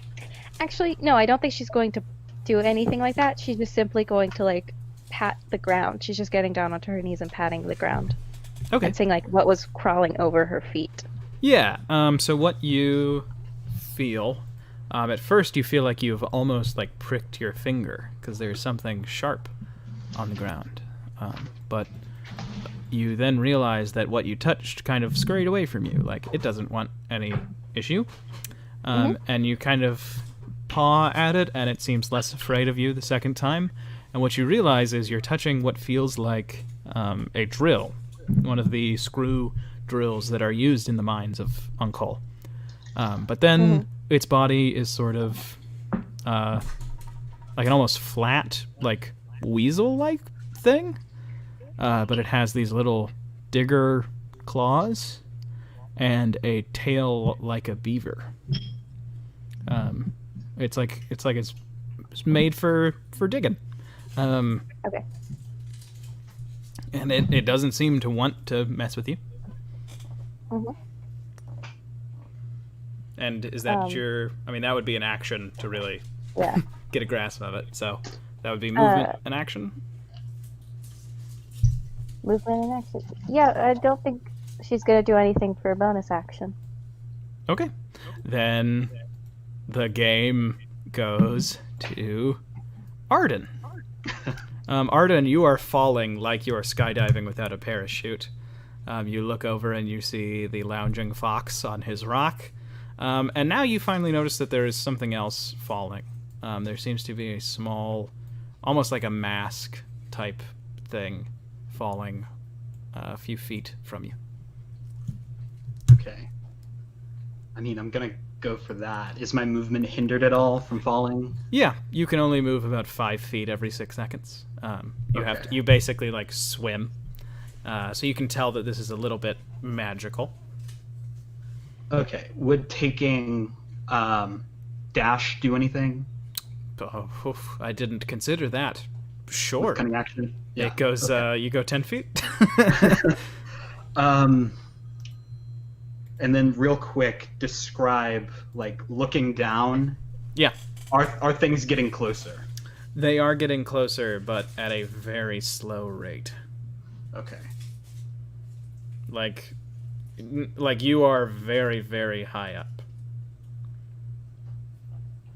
All right. I'm just gonna go 10 feet towards the object, and like as he's getting a little close to Wiley, it's just gonna be like, "Is this like common? Do you do this a lot?" No, I'm very happy that I get to do it because I don't get to do it a lot.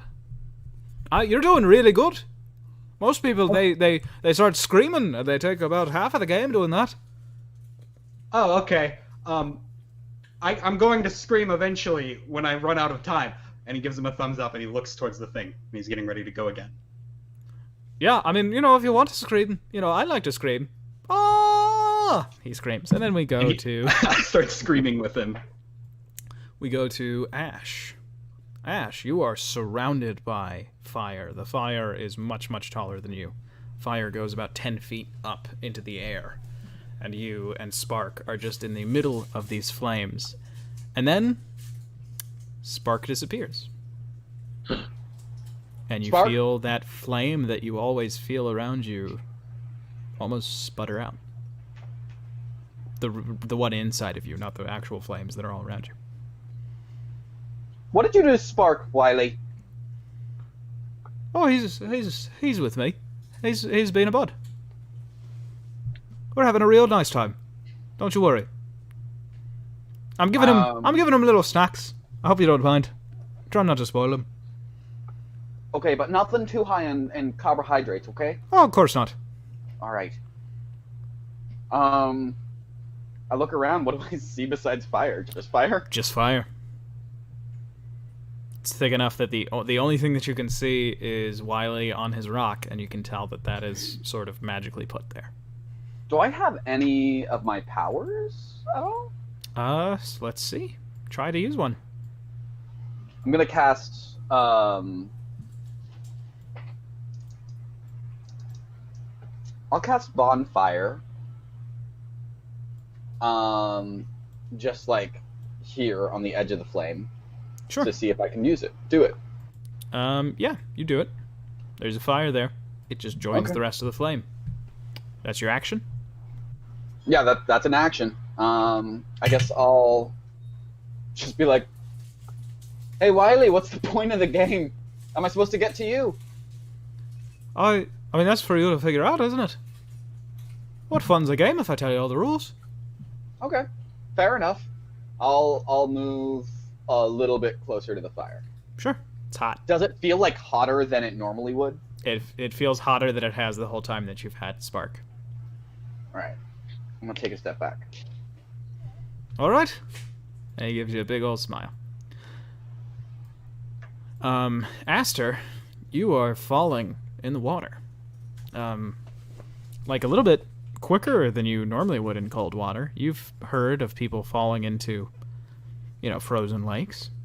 And you realize that there is something pulling you down. And you kind of twist to look in the water, and you see the face of a druid who's about your age that lived in the village with you.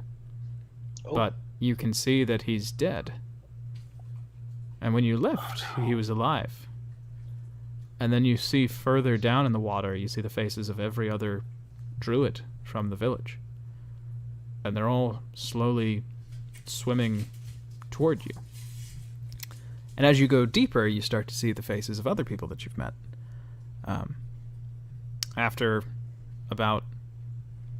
This is before your 6 seconds begins. After about 10 seconds, you see the dead body of Ash begin to stir and swim towards you. Then you see Adira sort of start to twitch in the water and swim towards you. And then you see Arden. And you get the sense that in a few moments you will be covered in these bodies trying to grab at you and swim further down. And you are, you did not take a deep breath before you went down.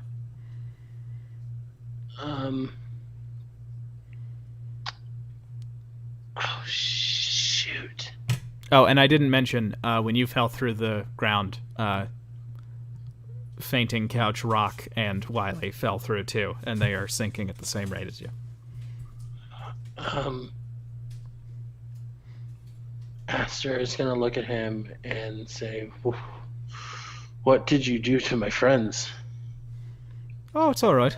Some of them are fine. He gives you a big smile.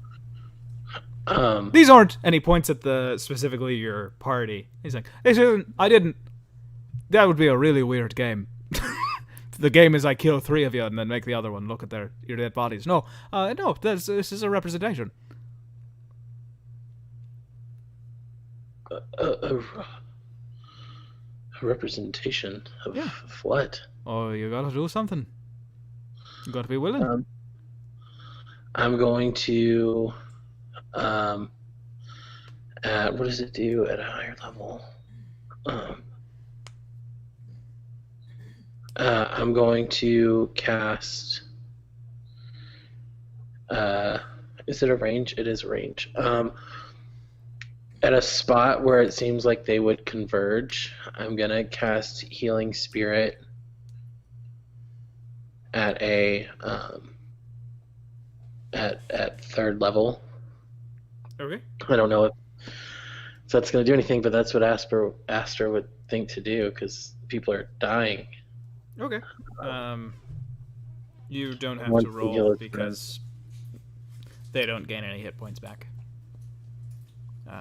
It's more of like a confusion on whichever one comes into contact with your healing spirits. Is that an action to do that or a bonus action? I think. Let me double check. It's a bonus action. So then,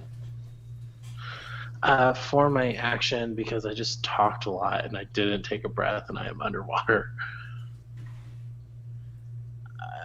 can I cast like shape water to create like a bubble of air around my head? Like to put So the water in a 5-foot sphere around my head, away from me. yeah, you Oh well, not 5 foot because my head isn't 5 feet large. But, yeah, you do that, and you take a moment, and you get a deep breath, and then you feel a hand that seems to be swimming from a direction that you didn't happen to check come through, and it seems to pop that air bubble. And so you get a deep breath, and you will be able to breathe a little bit longer than if you hadn't done that. But when you turn to look at that corpse in the water that came for you, it is Shahala. And that's your turn. We're going to go back to Adira. oh no. It's like- Okay, Adira, you are prone on the ground, crawling around, scrounging. Adira, can she pick up one of these creatures? You can. Can she gently point it into the dirt? You can. Does it start like digging? It digs and gets Mining? like away from you, but then you feel it like you kind of feel the tremor in the ground that it has like popped back up and is kind of walking back towards you very cautiously. When it comes back to her, I think she's just going to pet it and then try to stick her hand down into the hole it made. Oh, that's nice. I bet he appreciates that. I don't. Down's probably not the way. Sorry, it's just, you got some good ideas, but I don't want you to go too long, You poke down into the hole that it made, and it's pretty deep. Do I feel anything down there? No. Okay. You do feel like, you do have, like, stuff on your person. Do I still have my tinderbox on my person? No. So all that you have is basically a backpack, but you can tell that you don't have, like, torches in there. And then you have a weapon at your side.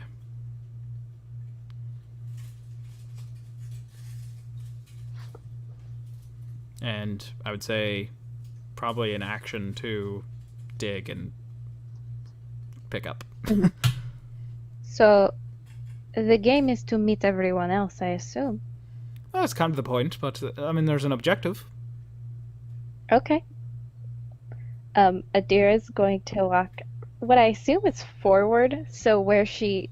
Because can she tell where his voice is coming from? She can. Okay, I assume it's around here, Yeah. sort of where he was originally in that first room. Yeah. She's going to start walking towards... She's gonna... Do you stand up? Yeah. Okay. You stand up, and you walk 3 tiles. Mm-hmm. Okay. But before my turn ends... So, the game, we meet everyone, but there are other objectives. Well, there's something you gotta do, and then you'll meet everybody, and then there's another part of the game. It's a fun game. And It's got multiple stops. No, I get it. You purposefully put me in the room where I can't see. It's probably of magically course. dark or truly dark. Oh, it's just dark. There's only 2 of you who can't see, so I figured, best to put one of you here. And I figured this works best for you. Can Adira raises her hand to and puts it on in front of her head, like touches her face with her hand. Yeah, you touch your face. I have a question. Oh, sure, I love questions. No, me as a player. Oh, okay. I love questions. Sacred Flame. Yeah. If I cast it on myself, could I light up my hand? For a moment, there's a flickering of flame. Do I still have my action available to me? I believe we said you took your action to Okay. pick him up and dig. Gotcha. I think you're running out of time to take your Okay. 6 seconds. All right, done. Okay. Then next up, we go back to the sky with Arden.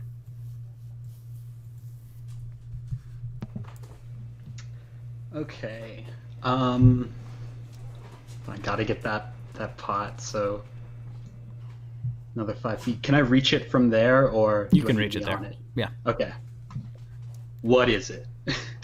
So it's like a mask. It's like something that you can fit over your mouth and nose, and when you put it there, you realize that everything that you said to Wiley, you didn't actually make any noise.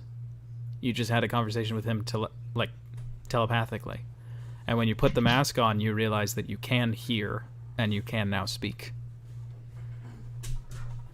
Okay. So like the wind is howling as you fall. Do I hear anything like specific? Okay. Good to know. Oh, you got there really fast. I'm gonna be honest. Usually people, if they solve their stuff, they do it around the same time. So, you know what? And you stop falling, and you just hang in the air with Wiley. Do you mind if I like sit down? I mean, yeah, go ahead. Can I like make my way over to his rock? Oh no, Sit down? sorry. You have to sit down right there. Oh, okay, sweet. And you Nice. sit on the air, and it feels like a very soft cushion. Oh, okay. Is that all you're gonna do? I think I'm just gonna make like small talk with him. Yeah, and he's Kind of like ask him how he's doing. Like, oh, thank you. You know, nobody I ever feel like asked me he that. doesn't. Yeah, I feel like no one ever asks. You don't get this enough. They always come in and they always want to know about, how many ghosts are here? How many millions of ghosts do you have at Yeah. your beck and call? Well, I also bet like they want to play the game. They're all for it because they want the reward. But then they're bitter that they're falling. Yeah, they are. You're a really nice guy, Arden. Thank you. You know, I like you quite a lot. You know what? I like you. If you get out of this alive, I'm gonna give you a little something extra. Well, thank you. I don't really have much to give, but if you ever need anything, try and like send another person my way. Try to get them to find me, and I can see what I can do. I always need something, boyo. And then we go to Ash. Ash, you are surrounded by fire. And I've kind of not done anything yet. So, and there's like nothing besides the fire that I can see, besides Wiley. So Nope, just a big old fire. Ash is kind of like been like kind of a little bit. He's like kind of freaking out because he's not really sure what to do. He doesn't really know like what his place is without Spark like giving him that power. And so then he kind of realizes like, oh, maybe this is about me realizing that I have power even without Spark. So he takes a step closer to the fire. Yep. And he takes a deep breath. And he steps into the fire. Okay, you do. And when you do, you hear, almost as if Wiley is playing it, you hear, surrender. And you are wreathed in flame. And you hear, "Swat!" And you look down and Spark is back. Wow, that's Picks him up. that's really impressive. That's two of you. Solved it really quick. Can I come hang out with you? No, you can stay right there. Oh. Okay. I'm gonna. How are you doing? Oh, you know what? Nobody ever asked me that. Well, The other person who finished early, and I won't tell you who it is, they've been real rude to me. So, Oh, I really appreciate you being so friendly. if it was Aster, like, don't worry about him. He's just a little off kilter, you know. Well, he's very rude, you know. Yeah. Hey, do you miss home ever? Because I honestly, you know what I miss the most? That soda bread that they make right around the solstice. Oh, you know what? You know what I'm talking about? You know what? I know exactly what you're talking about. And you know what? And he snaps his fingers and he's holding it. He says, I'll just pick this up, and he throws it to you. Ah, well, thank you so much. Did you want a loaf? I'm gonna take my bone dagger out and cut a couple of slices. Oh, well, if you wouldn't mind. Grateful, Yeah, sure. grateful that you would think of me. I toss him a loaf of the bread. He catches it and eats it very daintily, like he's being fed grapes. And then we will go to water. So, Aster, you are falling. There are more of them coming towards you. You know, you're gonna have to do something. And Shahala's behind me still. And she's about to like try to grab you and take you further down. Am I supposed to swim away or am I supposed to swim towards them? I don't know. Oh my gosh, I don't know. Shahala grabs you and then swims so that, and the young druid from the village has done this too, where she has now gotten basically in front of you and is pushing you down, hand on your chest, swimming down, not letting go of you, pushing you further down into the water. That doesn't help me. Jeez Louise. Have you got the stomach for it? Druid craft. Or not druid craft, sorry. I'm going to wild shape into... Oh god, can I wild shape into a penguin? There's a penguin stat block on D&D Beyond, so I don't know if that's the thing. You could. I could, okay. You wild shape into a penguin? Yeah. Yeah, and when you do, Wiley says, "Oh, that's not the game," and he snaps his fingers, and you're Aster again. Oh my god, I was gonna use it to swim away. Dang it. Oh gosh. I want to see if you got. I want to see if you got a stomach on you. I'm gonna swim down then, I guess. Oh, no, I'm not. That's impressive. Yeah. What are you doing? I'm gonna swim down to try and... Oh wait, no, the person's already swum up to me. Yeah, at this point, another druid has joined them and is pushing you down.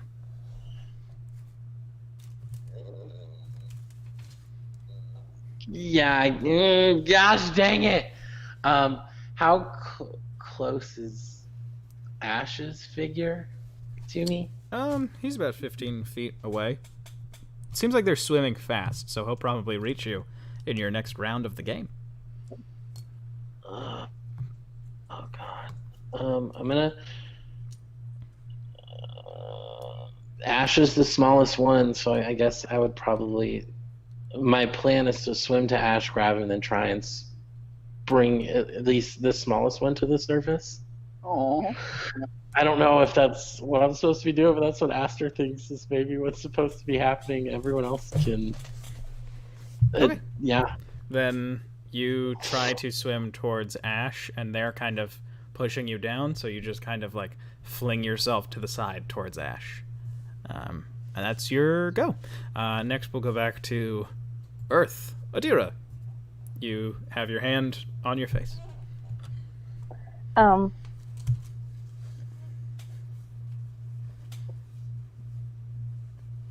Your name was Wiley. Oh, that's right. That's me.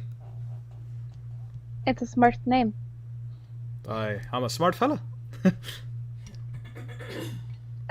She suddenly casts Sacred Flame on her own hand. I will take the damage if you want me to. You do what you usually do in your mind, in your soul, to cast Sacred Flame, and nothing happens. Oh, you're a bit too reliant on the spells from your god. I think you need to be willing to do something else.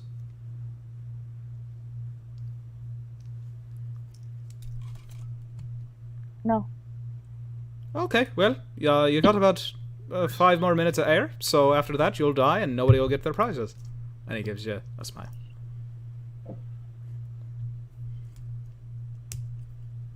I will not die. Oh, good, that's what I like to hear. That's where the fun of the game comes.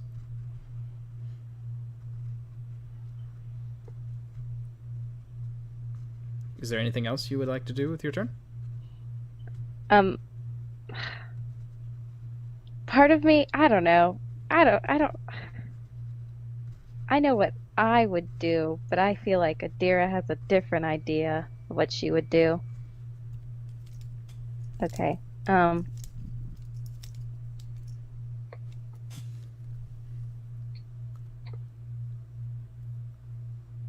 I'm sorry, this is very fun, this radio silence. What would you like to do? Adira just looks at her hand and she says, I don't need my god. I don't need the powers he gives me. I know he's there for me. And I will not die. Because I have my god guiding me on the path of my very own. And she's gonna keep walking in the same direction she has been until something. Sure. Stop You her. realize that you're about to walk into a wall, Okay. and you touch it. Alright. Is that your turn? You Yep. only take like 5 feet of movement. Still have a bonus action. I do not know at all what you want me to do. Because Ashes was some bullshit about personal growth.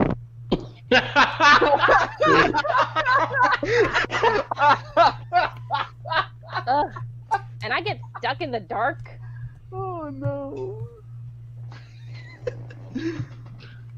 I feel like you're very angry, but you're not saying anything in this world. Well, What do what do you got? It doesn't make sense. What do you got if you don't got your spells? I mean, are you just a wizard for a god? Is that what you are? I thought that you specifically, I mean, your own specific little branch of your how belief close can I came with something tell else. he is to me? What'd you say? How close is he to me? He is beyond this wall that you are now in front of. Okay. Adira's just gonna take her mace and smash it into the wall. You don't have your mace. You have your warhammer.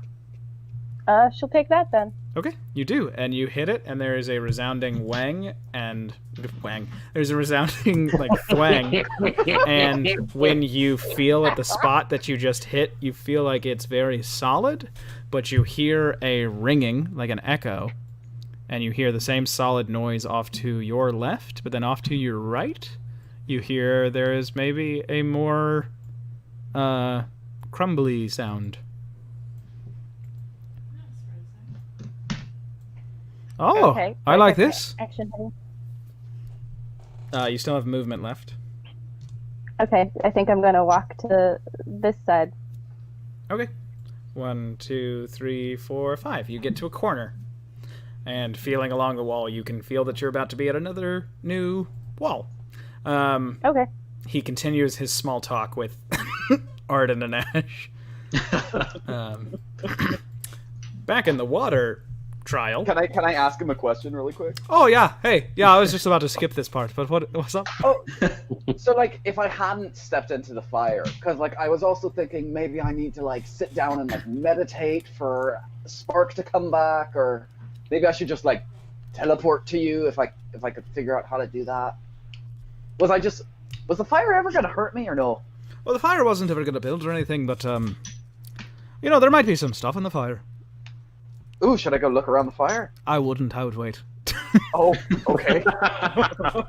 I'll be completely honest. I thought it was going to take a little bit longer. I honestly just kind of was like, well, I don't know what else to try. Right. So- No, I mean, you got to try stuff. That's the best thing you can do. Just try some stuff. And I mean, I'll be honest, I want you all to win, so I'm probably going to be telling you a little something. Oh, okay. All right, yeah, you can go talk to Astra now. Oh, you figured out the order. That's a bit evasive. So, Aster, you are falling, and you manage to reach out and grab Ash. And you want to try to swim up? Is that what you said? Yeah. Sure. You grab him, and by this point, another 2 druids have grabbed you by the legs and are swimming down. And as you try to fight them to swim up with Ash grabbed in one of your hands, Ash starts to bite you. Hey. And he then, makes you give up your grip and starts to swim down, trying to drag you further down into the water. Oh, no. You take 2 points of piercing damage from Ash's chompers, because he takes very good care of his teeth. That was the lowest possible roll, actually. Is my healing spirit within? Can you move it around? If it is, then yes. I don't know. Hold on. Okay, but what would you like to do with your action? Well, I guess you used your action to grab Ash. Are you? I'm gonna be honest there, Aster. I think you got to think about if you surviving is what's important. You know what they say when you see somebody drowning? Don't jump in. And we're going to go back to Earth Realm as you look to see if you can use that healing spirit that you popped on yourself. It says, until the spell ends, whenever you are a creature you can see moves into the spirit space. Oh, then yeah, right now you are not in its space. Oh. Because whenever I casted it where they would, go into it eventually. The three of them would meet. Okay. You are a little bit off to the side and not quite down there yet. And it's only a 5-foot cube, so. Okay. Yeah, I don't think that would be working right now. Well then, what do I have as a bonus action? Because you said I don't have any actions left, so my bonus action would be, I guess I will. No, 2 points isn't worth it. Crap, and I can't do anything else as bonus action. So I guess I'll. Oh, you said I've already used I'll your try and use action. swim up. Huh? So I guess I'll try and swim up. Oh, okay. Yeah, you swim up. You realize that they're very weak, and you manage to just swim through them. And you start to go up towards the surface. As I pass Shahala, a tear escapes my eye, and I say, I'm sorry, sister, that I'm not as strong as you. And I keep going. And you make it to the surface and poke your head out, and then you feel everything sort of stop around you. And he goes, wow, you did it. Only one more to go. And back in Earth, Adira, you are feeling your way along the wall. Do you want to just walk a little bit lower? Yeah.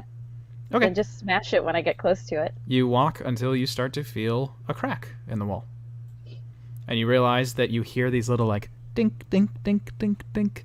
And you kind of assume that it's the little thing that you picked up. They are probably all trying to hit their little drills against this wall. Mm-hmm. I'm just going to grip the warhammer and say, you really want me to have a test of faith? You think I'm that weak? And she's just going to take it and swing it as hard as she can against the wall. Yep. And when you do, there is a beam of light that comes through the crumbling rock. And you look down and you see that the little things are mole-sized, but they are like platypuses with drills for beaks. It's so cute. They're very cute. And you then see, the rest of the wall is pretty easy to break too. But then all of a sudden the wall remakes itself. And you're back in darkness. And What Arden, the fuck?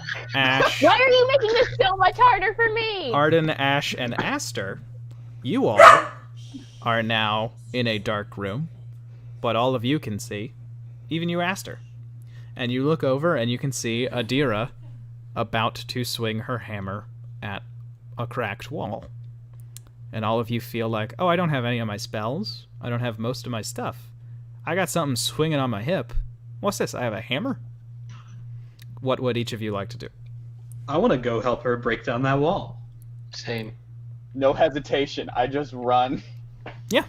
face first at the wall with the hammer up. And Adira, you swing again, or maybe for the first time. This is an odd sensation. It seems like it was almost like a rewind, and you all just break down the wall together, and you just turn and see each of them now in the light. Aster's gonna, tears are like down his face, and he's gonna like hug every one of them. And when you hug, you all feel like, oh, we're all touching. And then all of a sudden, you're not all touching. You are all falling in the middle of the air. Arden, you look, all of a sudden you're falling, and you're still in a seated position. But you look, and you now see that far away from you, all of your companions are falling, and they are in that same skydiver without a parachute pose.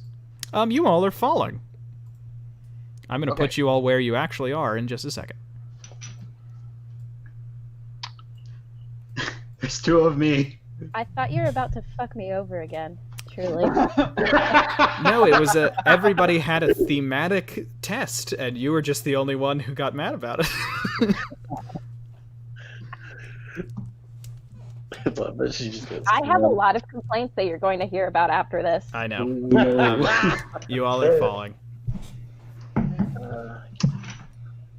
Okay. Has the mask changed at all?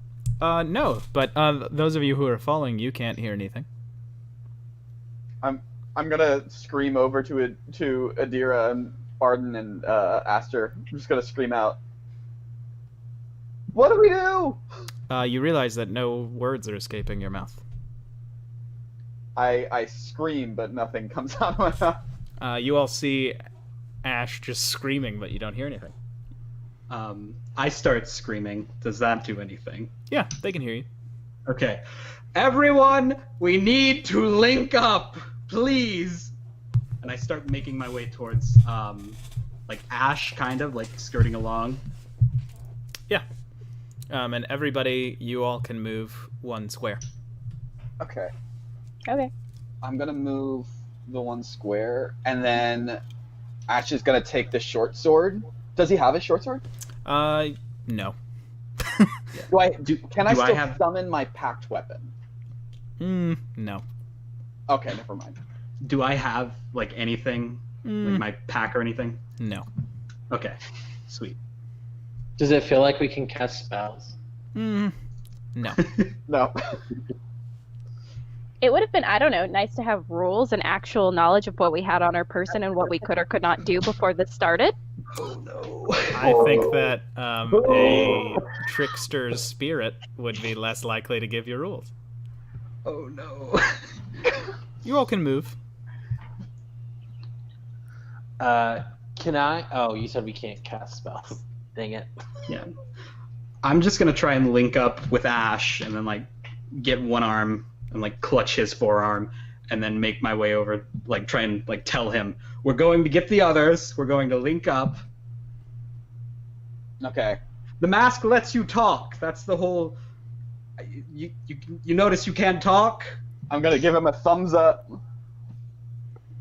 Oh yeah, you can move really far. Okay, you all watch as Arden grabs Ash. And now the two of you together have 2 squares of movement decided upon by Arden, and with Arden can go 4 feet if he chooses to dash. Okay. I'm gonna gesture. I'm gonna wave at Arden, and I'm gonna be like, I'm gonna try and gesture for him to throw me at Adira. Can I give Ash the mask? As you reach up to grab it, you cannot take it off. Huh. Okay. Throw you to Adira? I just, like, mime a football toss, and then point at myself, and then I point at her. Yeah. I want to, like, point at Adira and point towards Aster, and I want to point at Aster and point towards Adira. Okay, you do that. And I'm just yelling, we're going to meet here! And I try and swing Ash a little bit. Like, I can go there with him. And swing him so that he gets between you and Adira. Yeah, and then make my way here. Yeah, okay. The four of you do link up, and you start to fall a lot slower. And then we're in Fire World.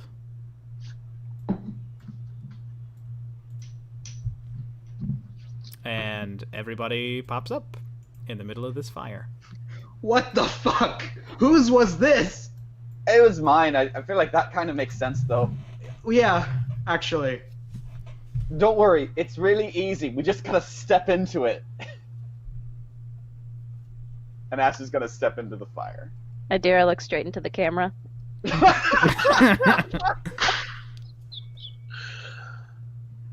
Oh, fuck. He goes in the fire. Aster, yeah. All right. Oh, now that I think about it, he did mention something about there being things in the fire. And we go to Waterworld. And you all are now on the ice, everybody but Aster.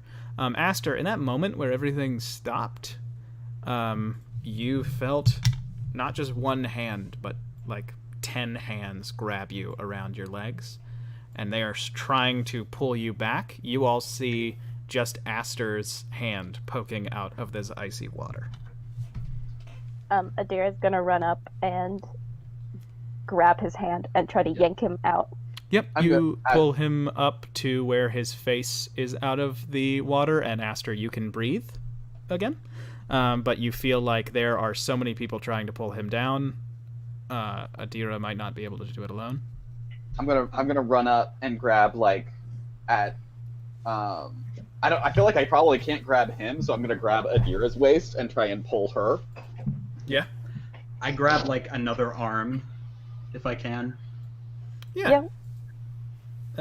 You go and you grab an arm, and with Adira doing most of the work, because I believe she is the only person in the party with strength. I have a +1. Oh, okay. With Arden, I also have a +1. Well, with Arden helping and Aster kind of pulling himself up, you all manage to get Aster out, and you all breathe heavily for a moment, and then you are all together back in the Earth Room.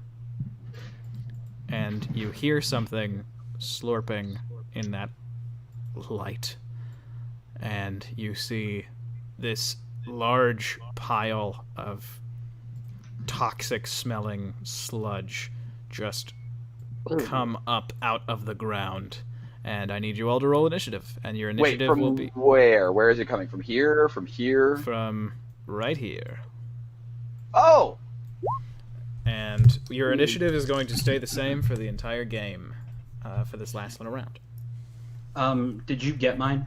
16? Ooh. Yeah, okay. It did the message. 21. Yo, we didn't send. Oh.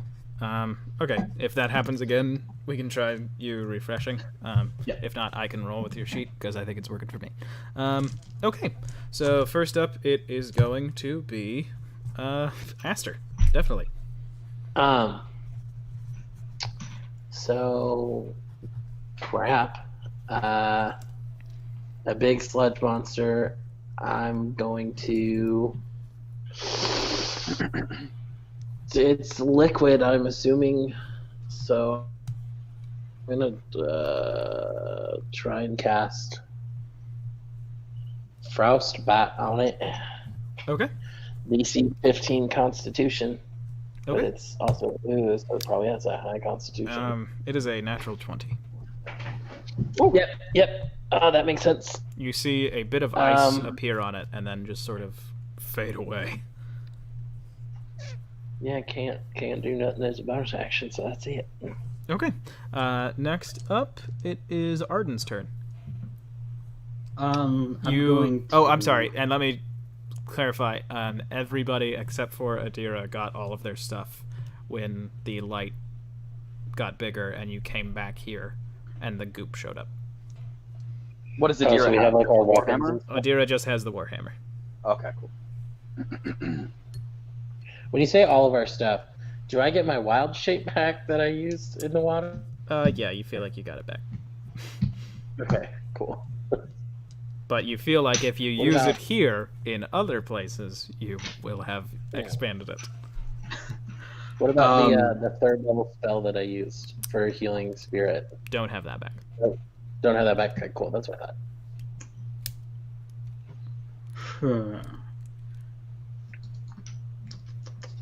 Can I just try and shoot it? Because I don't feel like getting close to it's a good idea yet. Sure, go ahead. Ooh. All right, 9. It just sort of goes through the goop, and the goop just like reforms. Ooh. Is that your turn? That's all I'm gonna do. Okay. Adira, the big pile of slurping, goopy mass, is going to try and lift its arm that drips this sludge onto the ground and try and hit you with it. That is a 9 to hit. Nope. That does not hit. Okay. Next up, Ash. It's your turn. I'm gonna run up next to Adira. Are these little guys doing anything? The little guys? No. They seem to be huddled around Adira. Are they like protecting her, or do they just like her? It seems like they just like her. All right, I'm gonna run up to the thing and take a couple of slashes at it with the short sword. Sure. Which I don't have on my character sheet. One sec. I'll just roll a d. Can I roll an attack with something else and then? Yeah, but if you do separately? it with the dagger, just subtract 1. Yeah, I'll use my normal dagger to roll. Okay. So 17 to hit. Yeah, and then a d6. A d6. Yeah. 1d6. Okay. So that's 3 plus 5, so 8 piercing or 8 slashing damage anyway. Okay. You use it as a slashing weapon. You feel like it doesn't do anything. All right, I'm gonna. I roll again to hit, so that's a. Do you get 2 20 attacks? Yeah, it's my packed weapon. Oh, nice. Okay. Yeah, so I roll again to hit, and a 20 should hit as well. So 20 does I hit. roll. This time I'm just stabbing into it. So 11 piercing damage. Okay, and you feel like that time it did indeed connect. All right.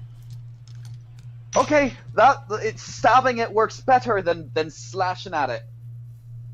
Can I use my bonus action to hit it with the knife? If you have it in your offhand, do you already have it in your offhand, do you think? No, I'll use my action to take it out. Bonus action to take it out. Okay, yeah. Yeah. Okay, so you did a total of 11 damage. Okay, then next up it is Adira's turn. I can do one thing. And you can do it well. Yeah. You lift your Damn. warhammer, and you have your proficiency bonus as well, so that's a 23. And you slam it into it. Can you roll 2d8, please? Jesus. Whoa. Oh yeah. You realize that Ashula Mazdan is definitely with you, as a burst of radiant damage emits from the head of your warhammer upon making contact as you smite this pile of goo. Yeah. Doing a total of 14 damage. The sludge is bloodied. Nice. And it is Aster's turn.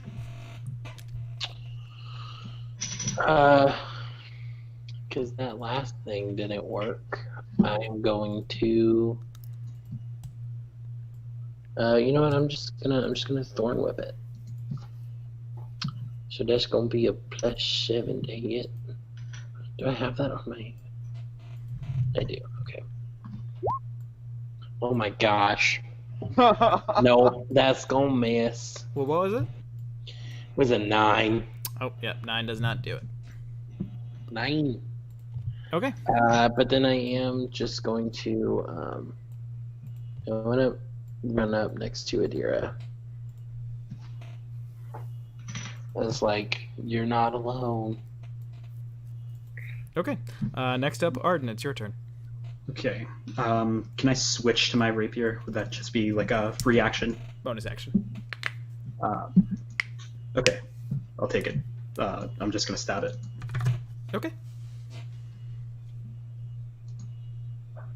Damn. Oh, All right, you take Montoya and you stab it in, but you feel like you don't connect anything. The miasma of what this thing is. All right. Okay. For the goop's turn, for this big pile of sludge, or I guess, are you gonna do anything else with your action? With your turn? I don't have a bonus action, so I can't do anything. Oh, yeah.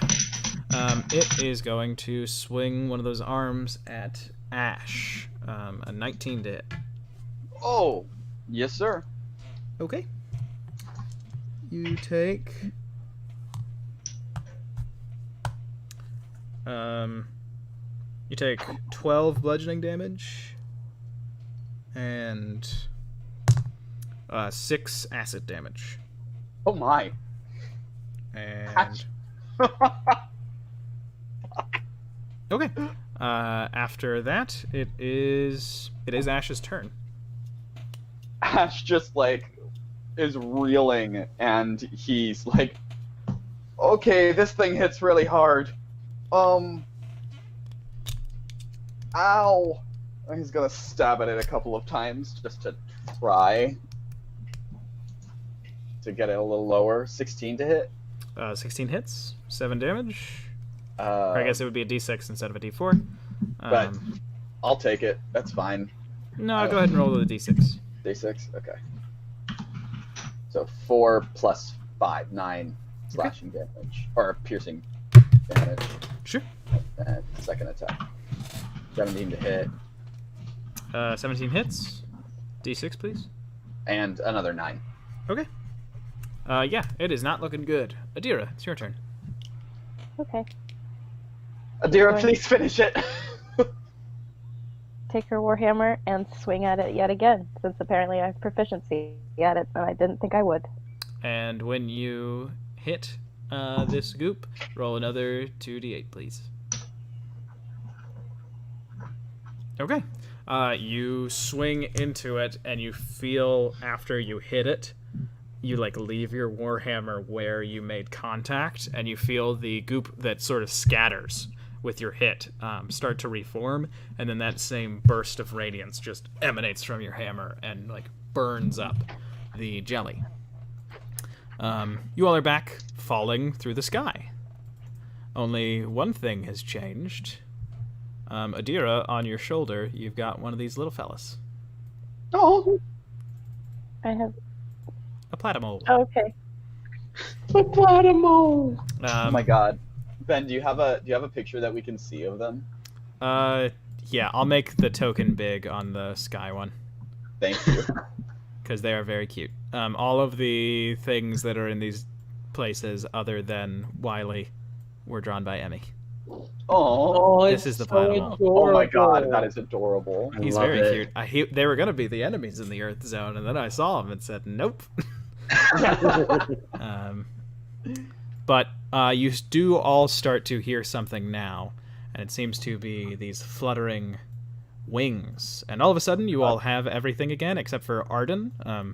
Arden, you don't have anything on your person. And there are these large flocks of about 20 birds to each one coming towards you all. Everybody's keeping the same initiative, so I'll just roll for the birds. And okay, first up is going to be Aster. Oh gosh. So I'm going to. Hasn't really been working out much for me, but I'm gonna try Thor Whip again on this guy. Sure. Do you make a roll or do I make a roll?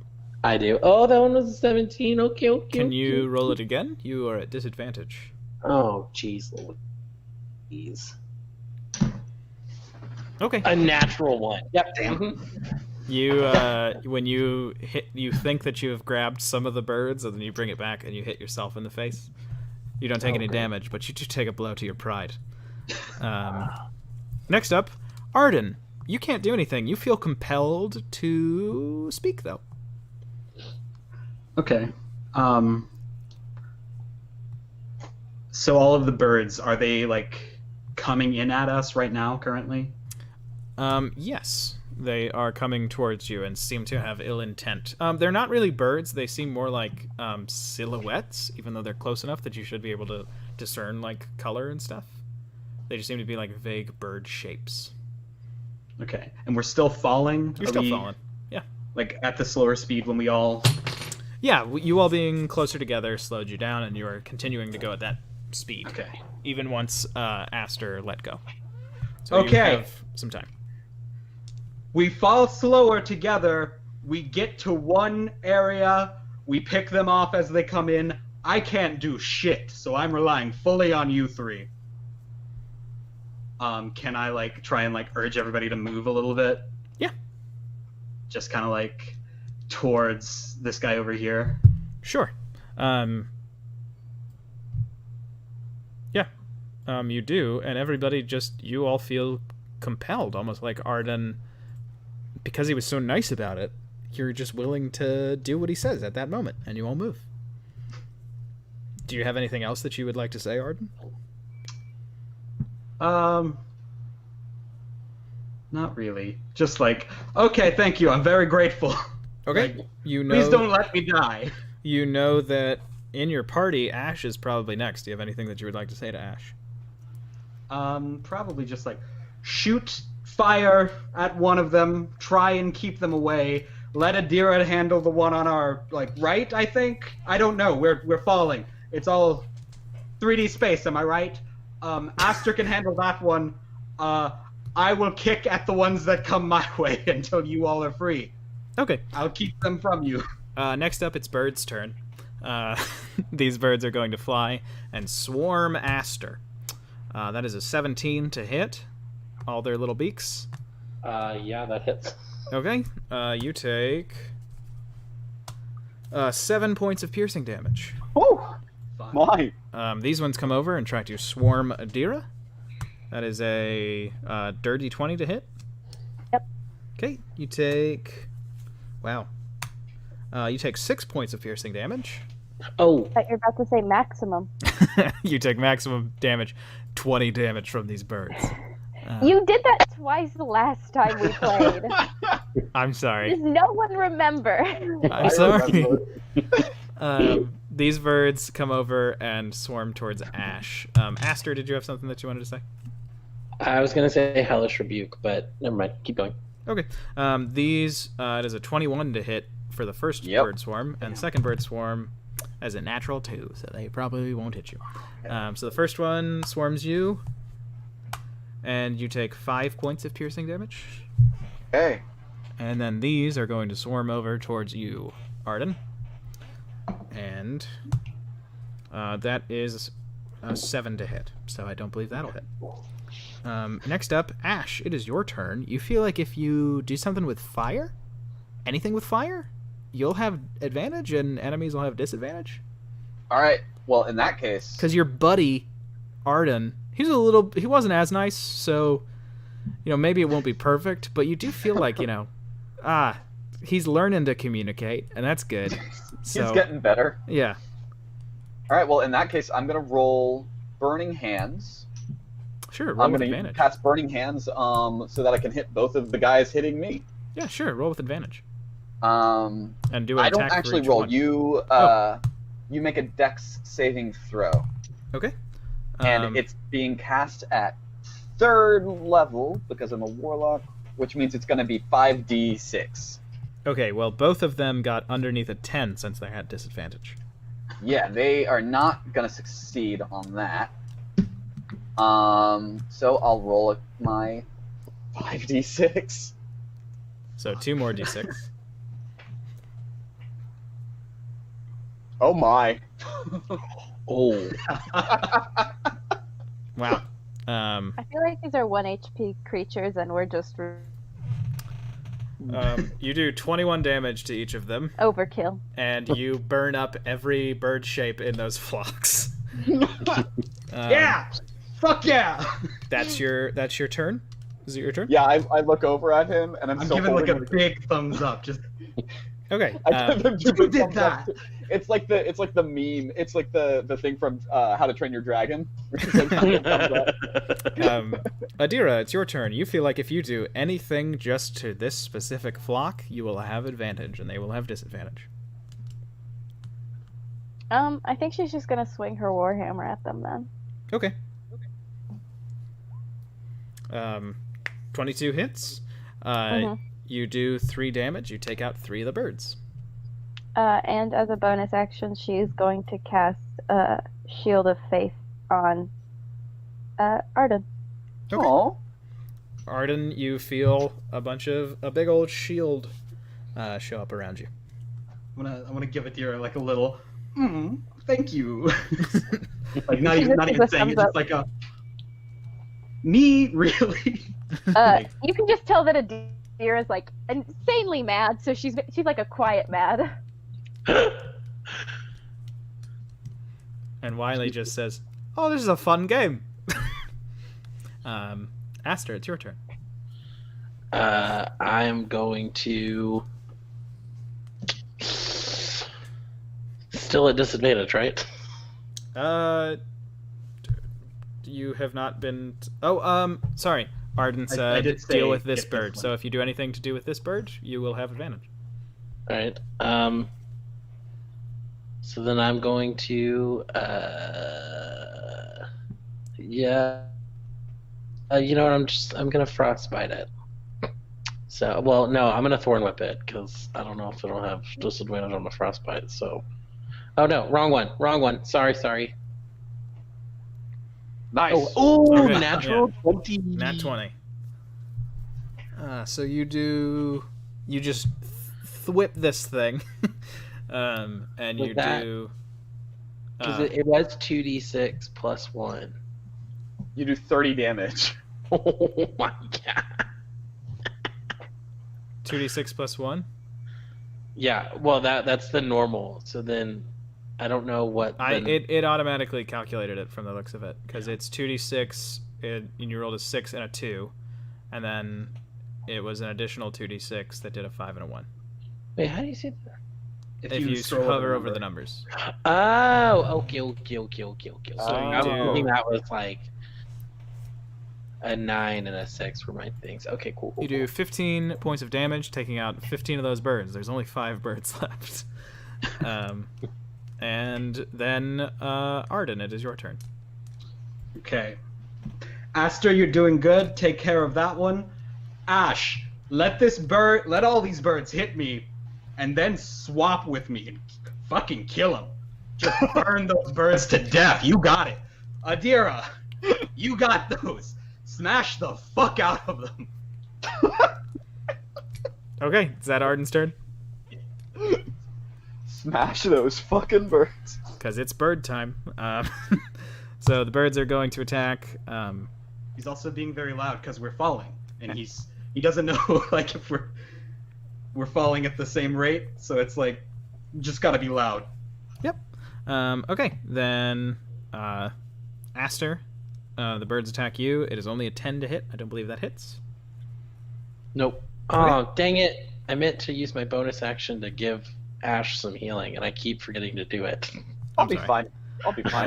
It's an 11 to hit Adira. I believe that misses. And the one going after Arden, that is an 18.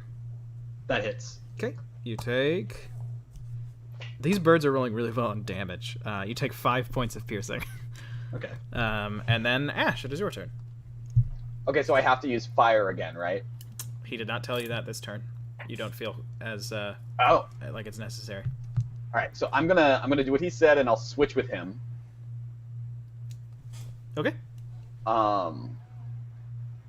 And then I will just start hacking at these birds with my short sword.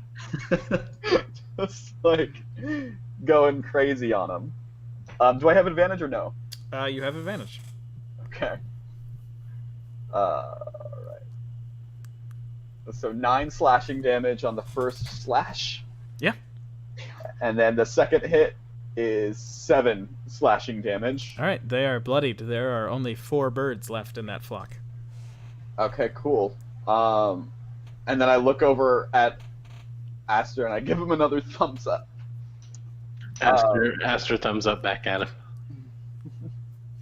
Okay. Next up, it is Adira's turn. I was muted, but the 11 did miss. Adira is going to cast Sacred Flame on the flock of birds in front of her. Nice. Okay. I don't know why I just did a ranged spell attack for some reason, but anyway, it's just you have to do a dex save. Okay.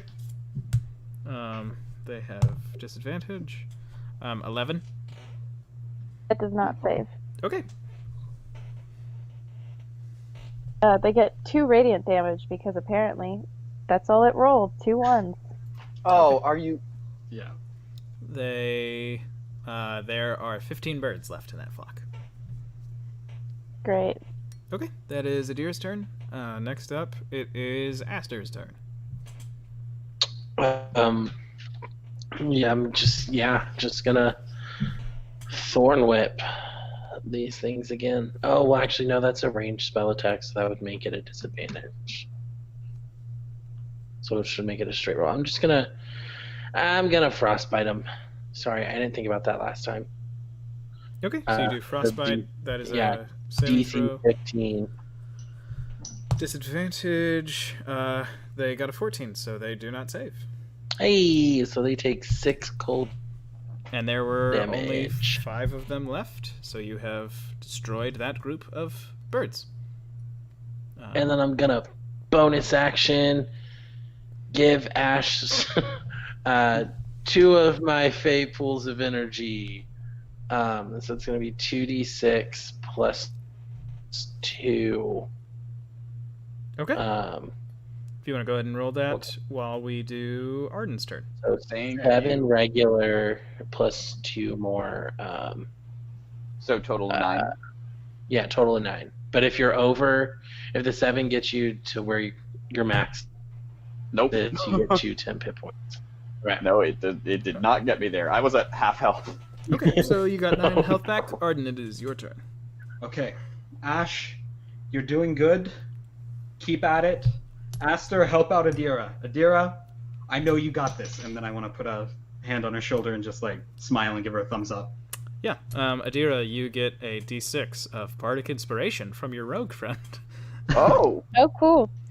And it is Ash's turn.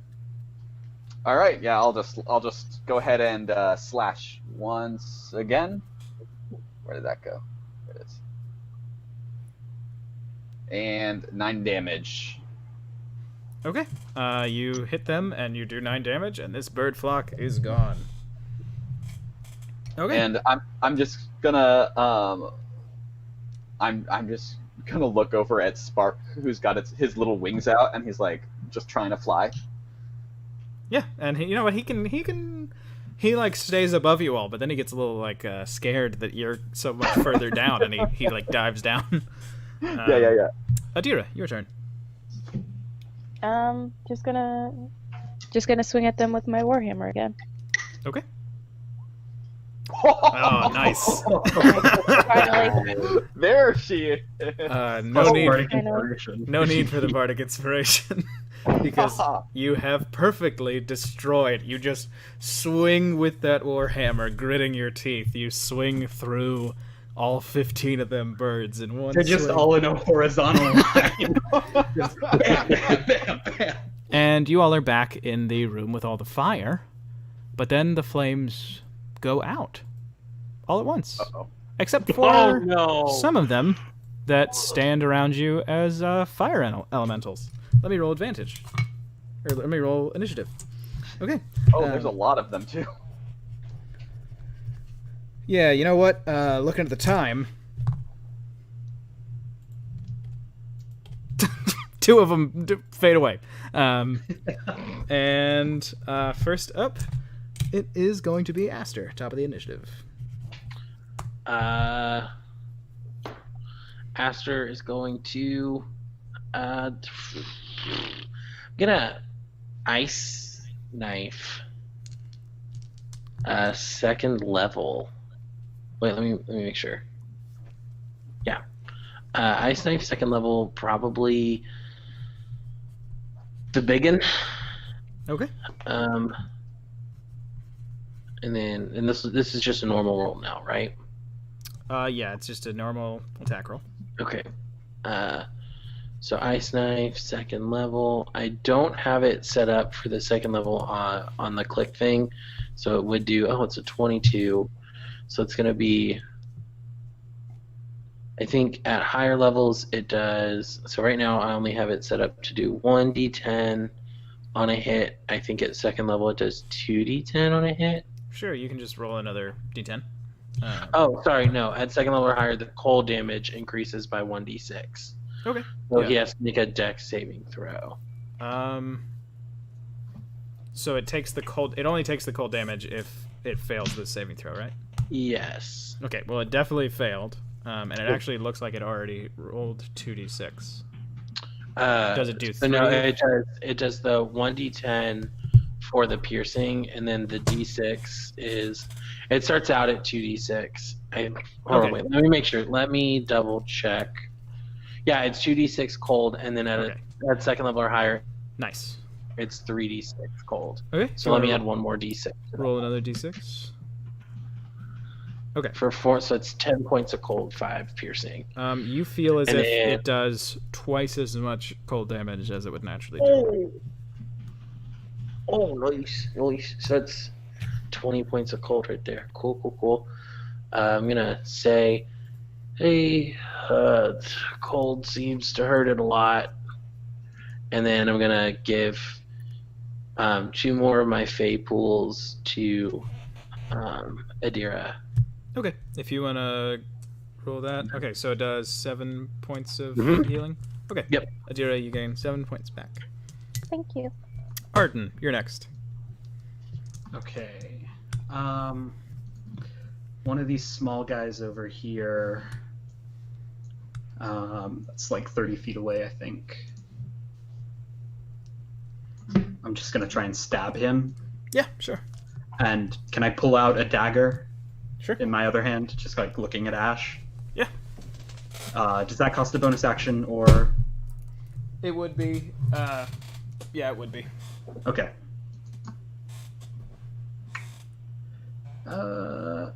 Where is it? There. Damn. Dang. Okay, yeah, you miss with Montoya. Did That's you it. pull out the dagger? That's all I can do. I pulled out the dagger, like, Oh yeah, it's a That's- bonus action to that's attack what I- with it on your offhand. Okay. Yeah. Um, unless like is it not like you can draw a weapon as a free action, but if you do more than once, for me it's a bonus action. okay. got Sorry, it. that's just how I've always DM'd. Ash, it's your turn. You cannot cast any of your spells. You Any don't. of them? You don't have your sword, and if you feel for your packed weapon, you don't got it. Oh wait, sorry. You can cast all of your fire spells. I can cast all my fire. That seems useful. Ooh, no. So I can only cast fire magic? Yeah. Okay. What about healing magic Nope. from Spark? No. Okay.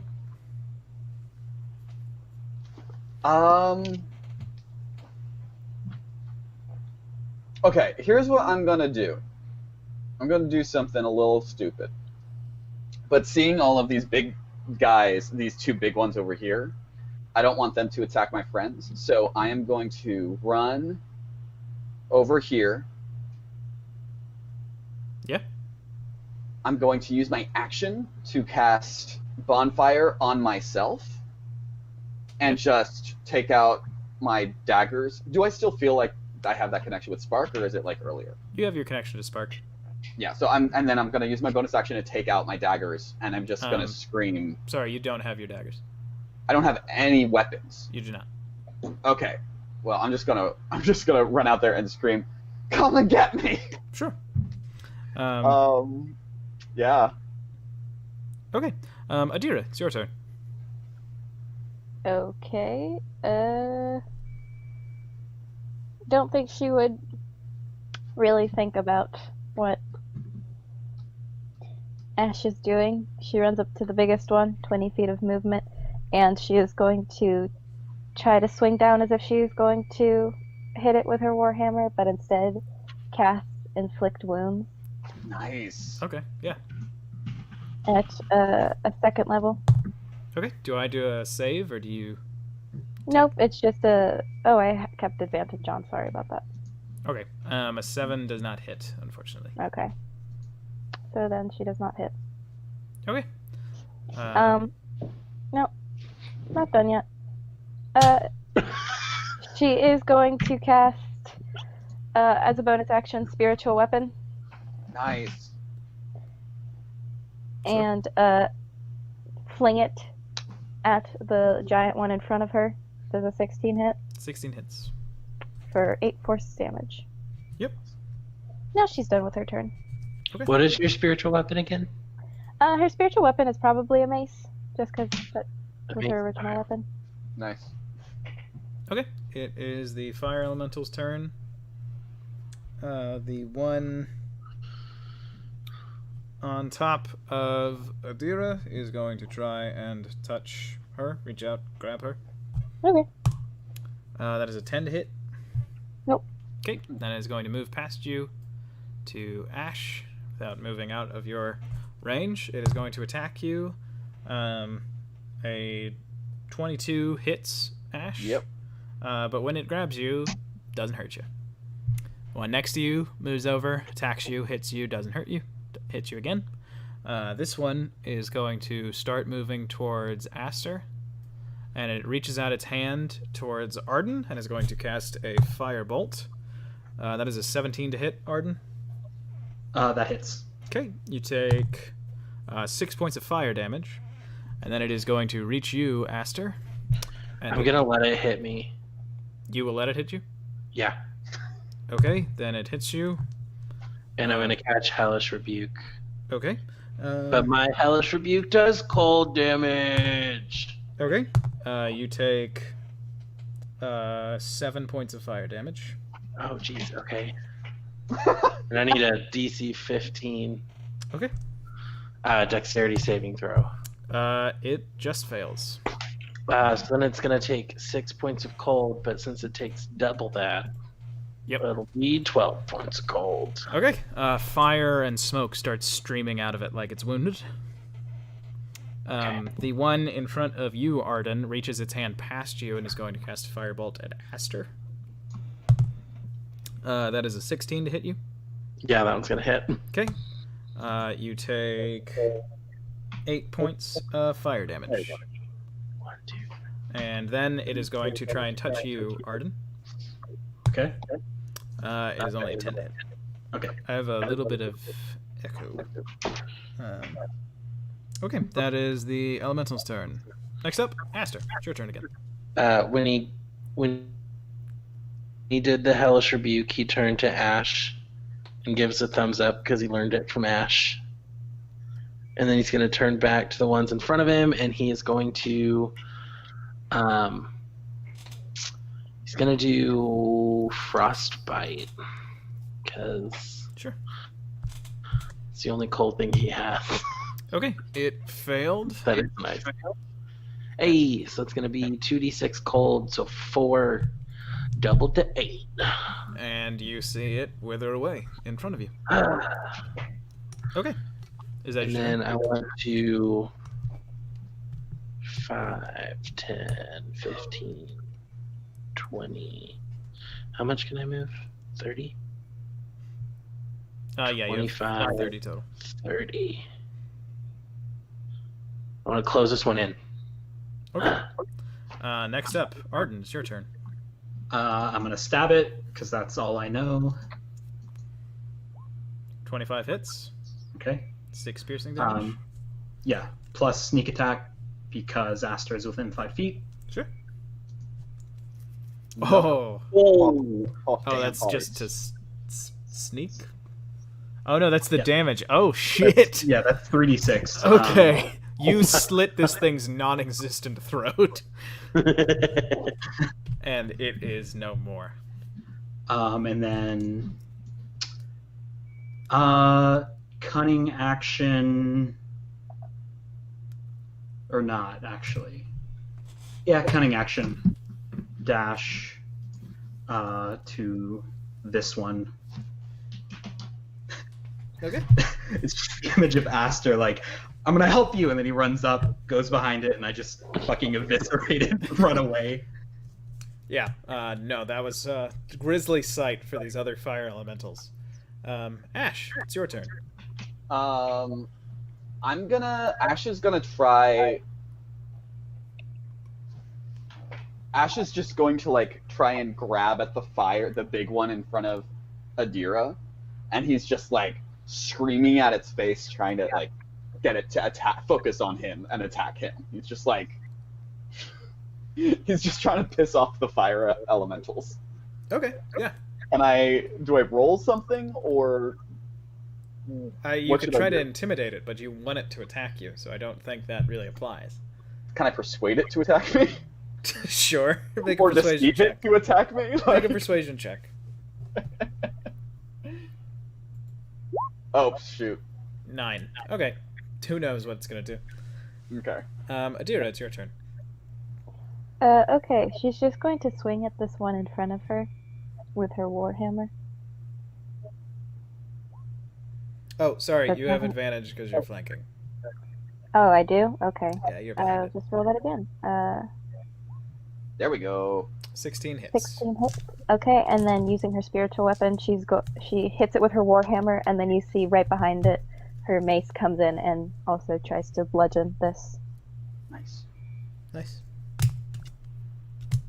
Nice. 18 hits, 4 damage, or 6 damage. Yeah. Okay. Oh, wait, I'm so sorry. It says... Never mind. I see that it's adding my modifier. Okay, that's it. That's done with my turn. Yep. Okay. Both of the fire elementals just start wailing on Ash, but they do not do any damage. They're not just like grabbing at him, which they've been doing to everybody else. They are like curling their fiery hands into fists and just punch, punch, punch, punch, punch. But it's just like passing through them. Aster, your turn. I'm going to move up 30 feet, and I'm going to, on the big guy, cast frostbite, because ice knife would hit all of my friends. Actually, if I hit it right here, nah, I'm worried. He'd be too worried, especially after what happened. So DC spell save 15. Okay. Failure. Failure. Whoop whoop. That's what we like to hear. And it's going to be 16 points of cold. Okay. Takes that 16. Oh, heck yes. Okay. And after it takes that 16 points of cold damage, Logan, I'm glad you're back. It's Arden's turn. Yeah, no, I was still here. I was just muted. I had to use the restroom, so I used wireless headphones to be here. Gotcha. Had to switch out of the messenger call. Yeah. I'm gonna stab this boy. Okay. You have advantage because it's focusing completely on Ash. It's not good for him. 23, 13 points of piercing damage. Yeah, that Plus is a sneak lot. attack. Oh my god. And sneak attack, yeah, 15. Yeah, that guy takes 28 damage and is bloodied. And then I'm gonna use a bonus action to stab it with my offhand dagger. Sure. Oh, yeah. 13 does hit. You do 1 point of piercing damage. And I look over at Ash and I give him a thumbs up. Because I learned that from him. What a Thumbs sad up. life, learning the thumbs up after... I didn't think it was an option. 2 weapons. What a novel concept. Alright. Even though traditionally fencers did have like an offhand dagger sometimes. Oh, you meant that, using a dagger. I thought you meant he learned the thumbs up from Ash just now. No, the dagger. Okay, my bad. He uses 2 weapons. Hey, Ash, your turn again. I I'm like, everyone's doing a great job, so I'm just gonna keep doing what I was doing before, and I'm just gonna like keep punching at it at the air, punching at the fire elementals, and trying to piss them off. The craziest thing is that you're only like 3 feet tall. Yeah, this big one is just like a specter of fire that reaches like 20 feet up. Can I purely just cosmetically like just look up and do the Uncle Iroh fire out of my mouth and out of either fist, like just for the cosmetic? You shoot fire at it? I mean, I was just like to get its attention, but You shoot fire at it. Sure. Okay. Can you roll your create bonfire damage? Okay. You're giving him health. I know, but I said I did it already. But you shoot fire at it? But do you shoot fire at it? It's just D8. Wow, that was a lot of health. Yeah. Okay. Big boy's looking better. Oh shit! Sorry. I was like, oh, I shouldn't have done that. My bad. Sorry. So, Adira, with no context, you see this fire elemental seem to get back on its feet. God. From What behind. the hell? And it is your turn. Adira grits her teeth even harder. She's just annoyed at this point by this whole game, and she swings her warhammer at it yet again. There we go. Okay. You have advantage if you want to try for a natural 20. We can try. I doubt it.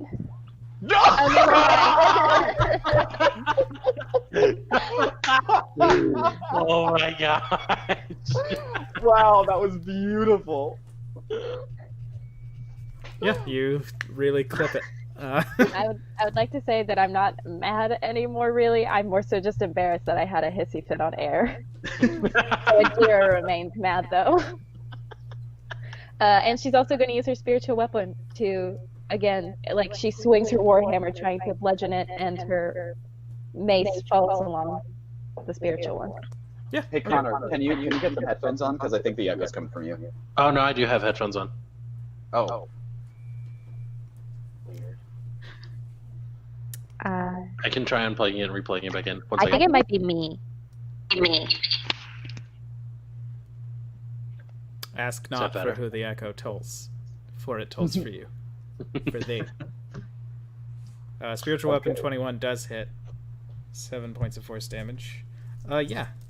The big one is bloodied. Again, my bad. Sorry. Well, it wasn't bloodied before. Oh, okay. You healed it up, and Adira just managed to do more Right damage back than you down. gave it health. And that is Adira's turn, or do you have a bonus action? Or a spiritual weapon was the bonus action. Are you going to take any movement? I know that you, I think, muted yourself to deal with the echo, but if you're there, we can drop your movement. Whatever. Aster, it's your turn. Yeah, if it ain't broke, don't fix it. Frostbite again. Do you see at the big boy? I would like to quickly interject. Can you hear me now? Yes. Yes. Okay, so I don't know. I was trying to stop it by like unplugging my mic and then plugging back in. Didn't work. Arden, I dropped your shield of faith. I don't think you've been hit though. No, I haven't. Not since Okay. that fireball. I just forgot to tell you. You're It hit fine. you anyways. Yeah, Okay. that's why it hit me. I felt too confident. It did not succeed on the frostbite. Oh, sweet. So that's gonna be 12 points of cold on big boy. Okay.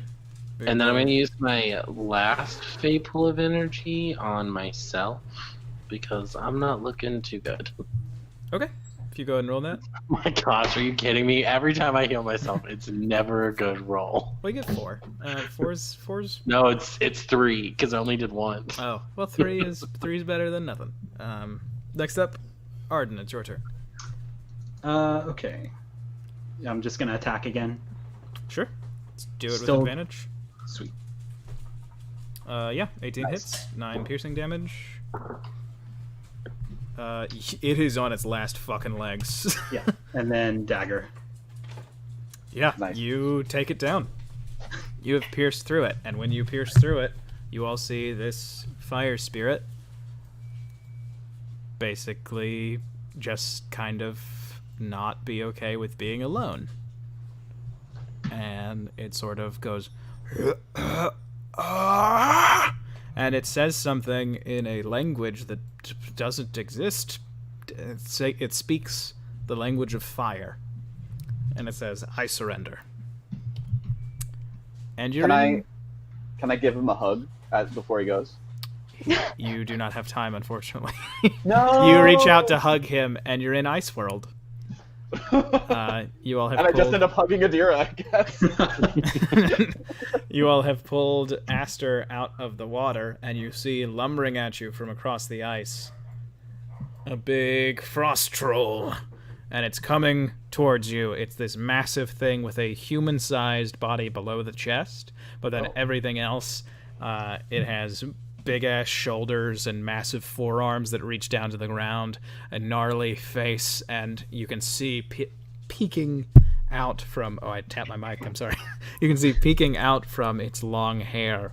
You see these 3 just piercing eyes. And then he just stops moving. And Wiley says, "All right, well, I think we know where this is going, so I guess we can call the game quits. You all are gonna beat it, so that's, if we're not having fun, I guess we can just we can call it a stop, and I can give you your rewards."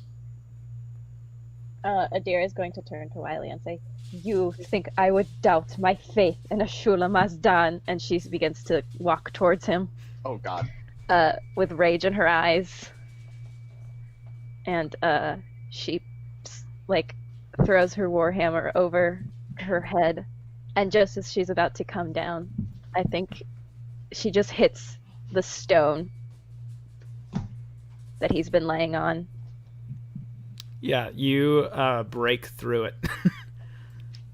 And when you do, you all are back in this room on the platform, surrounded by all the mist.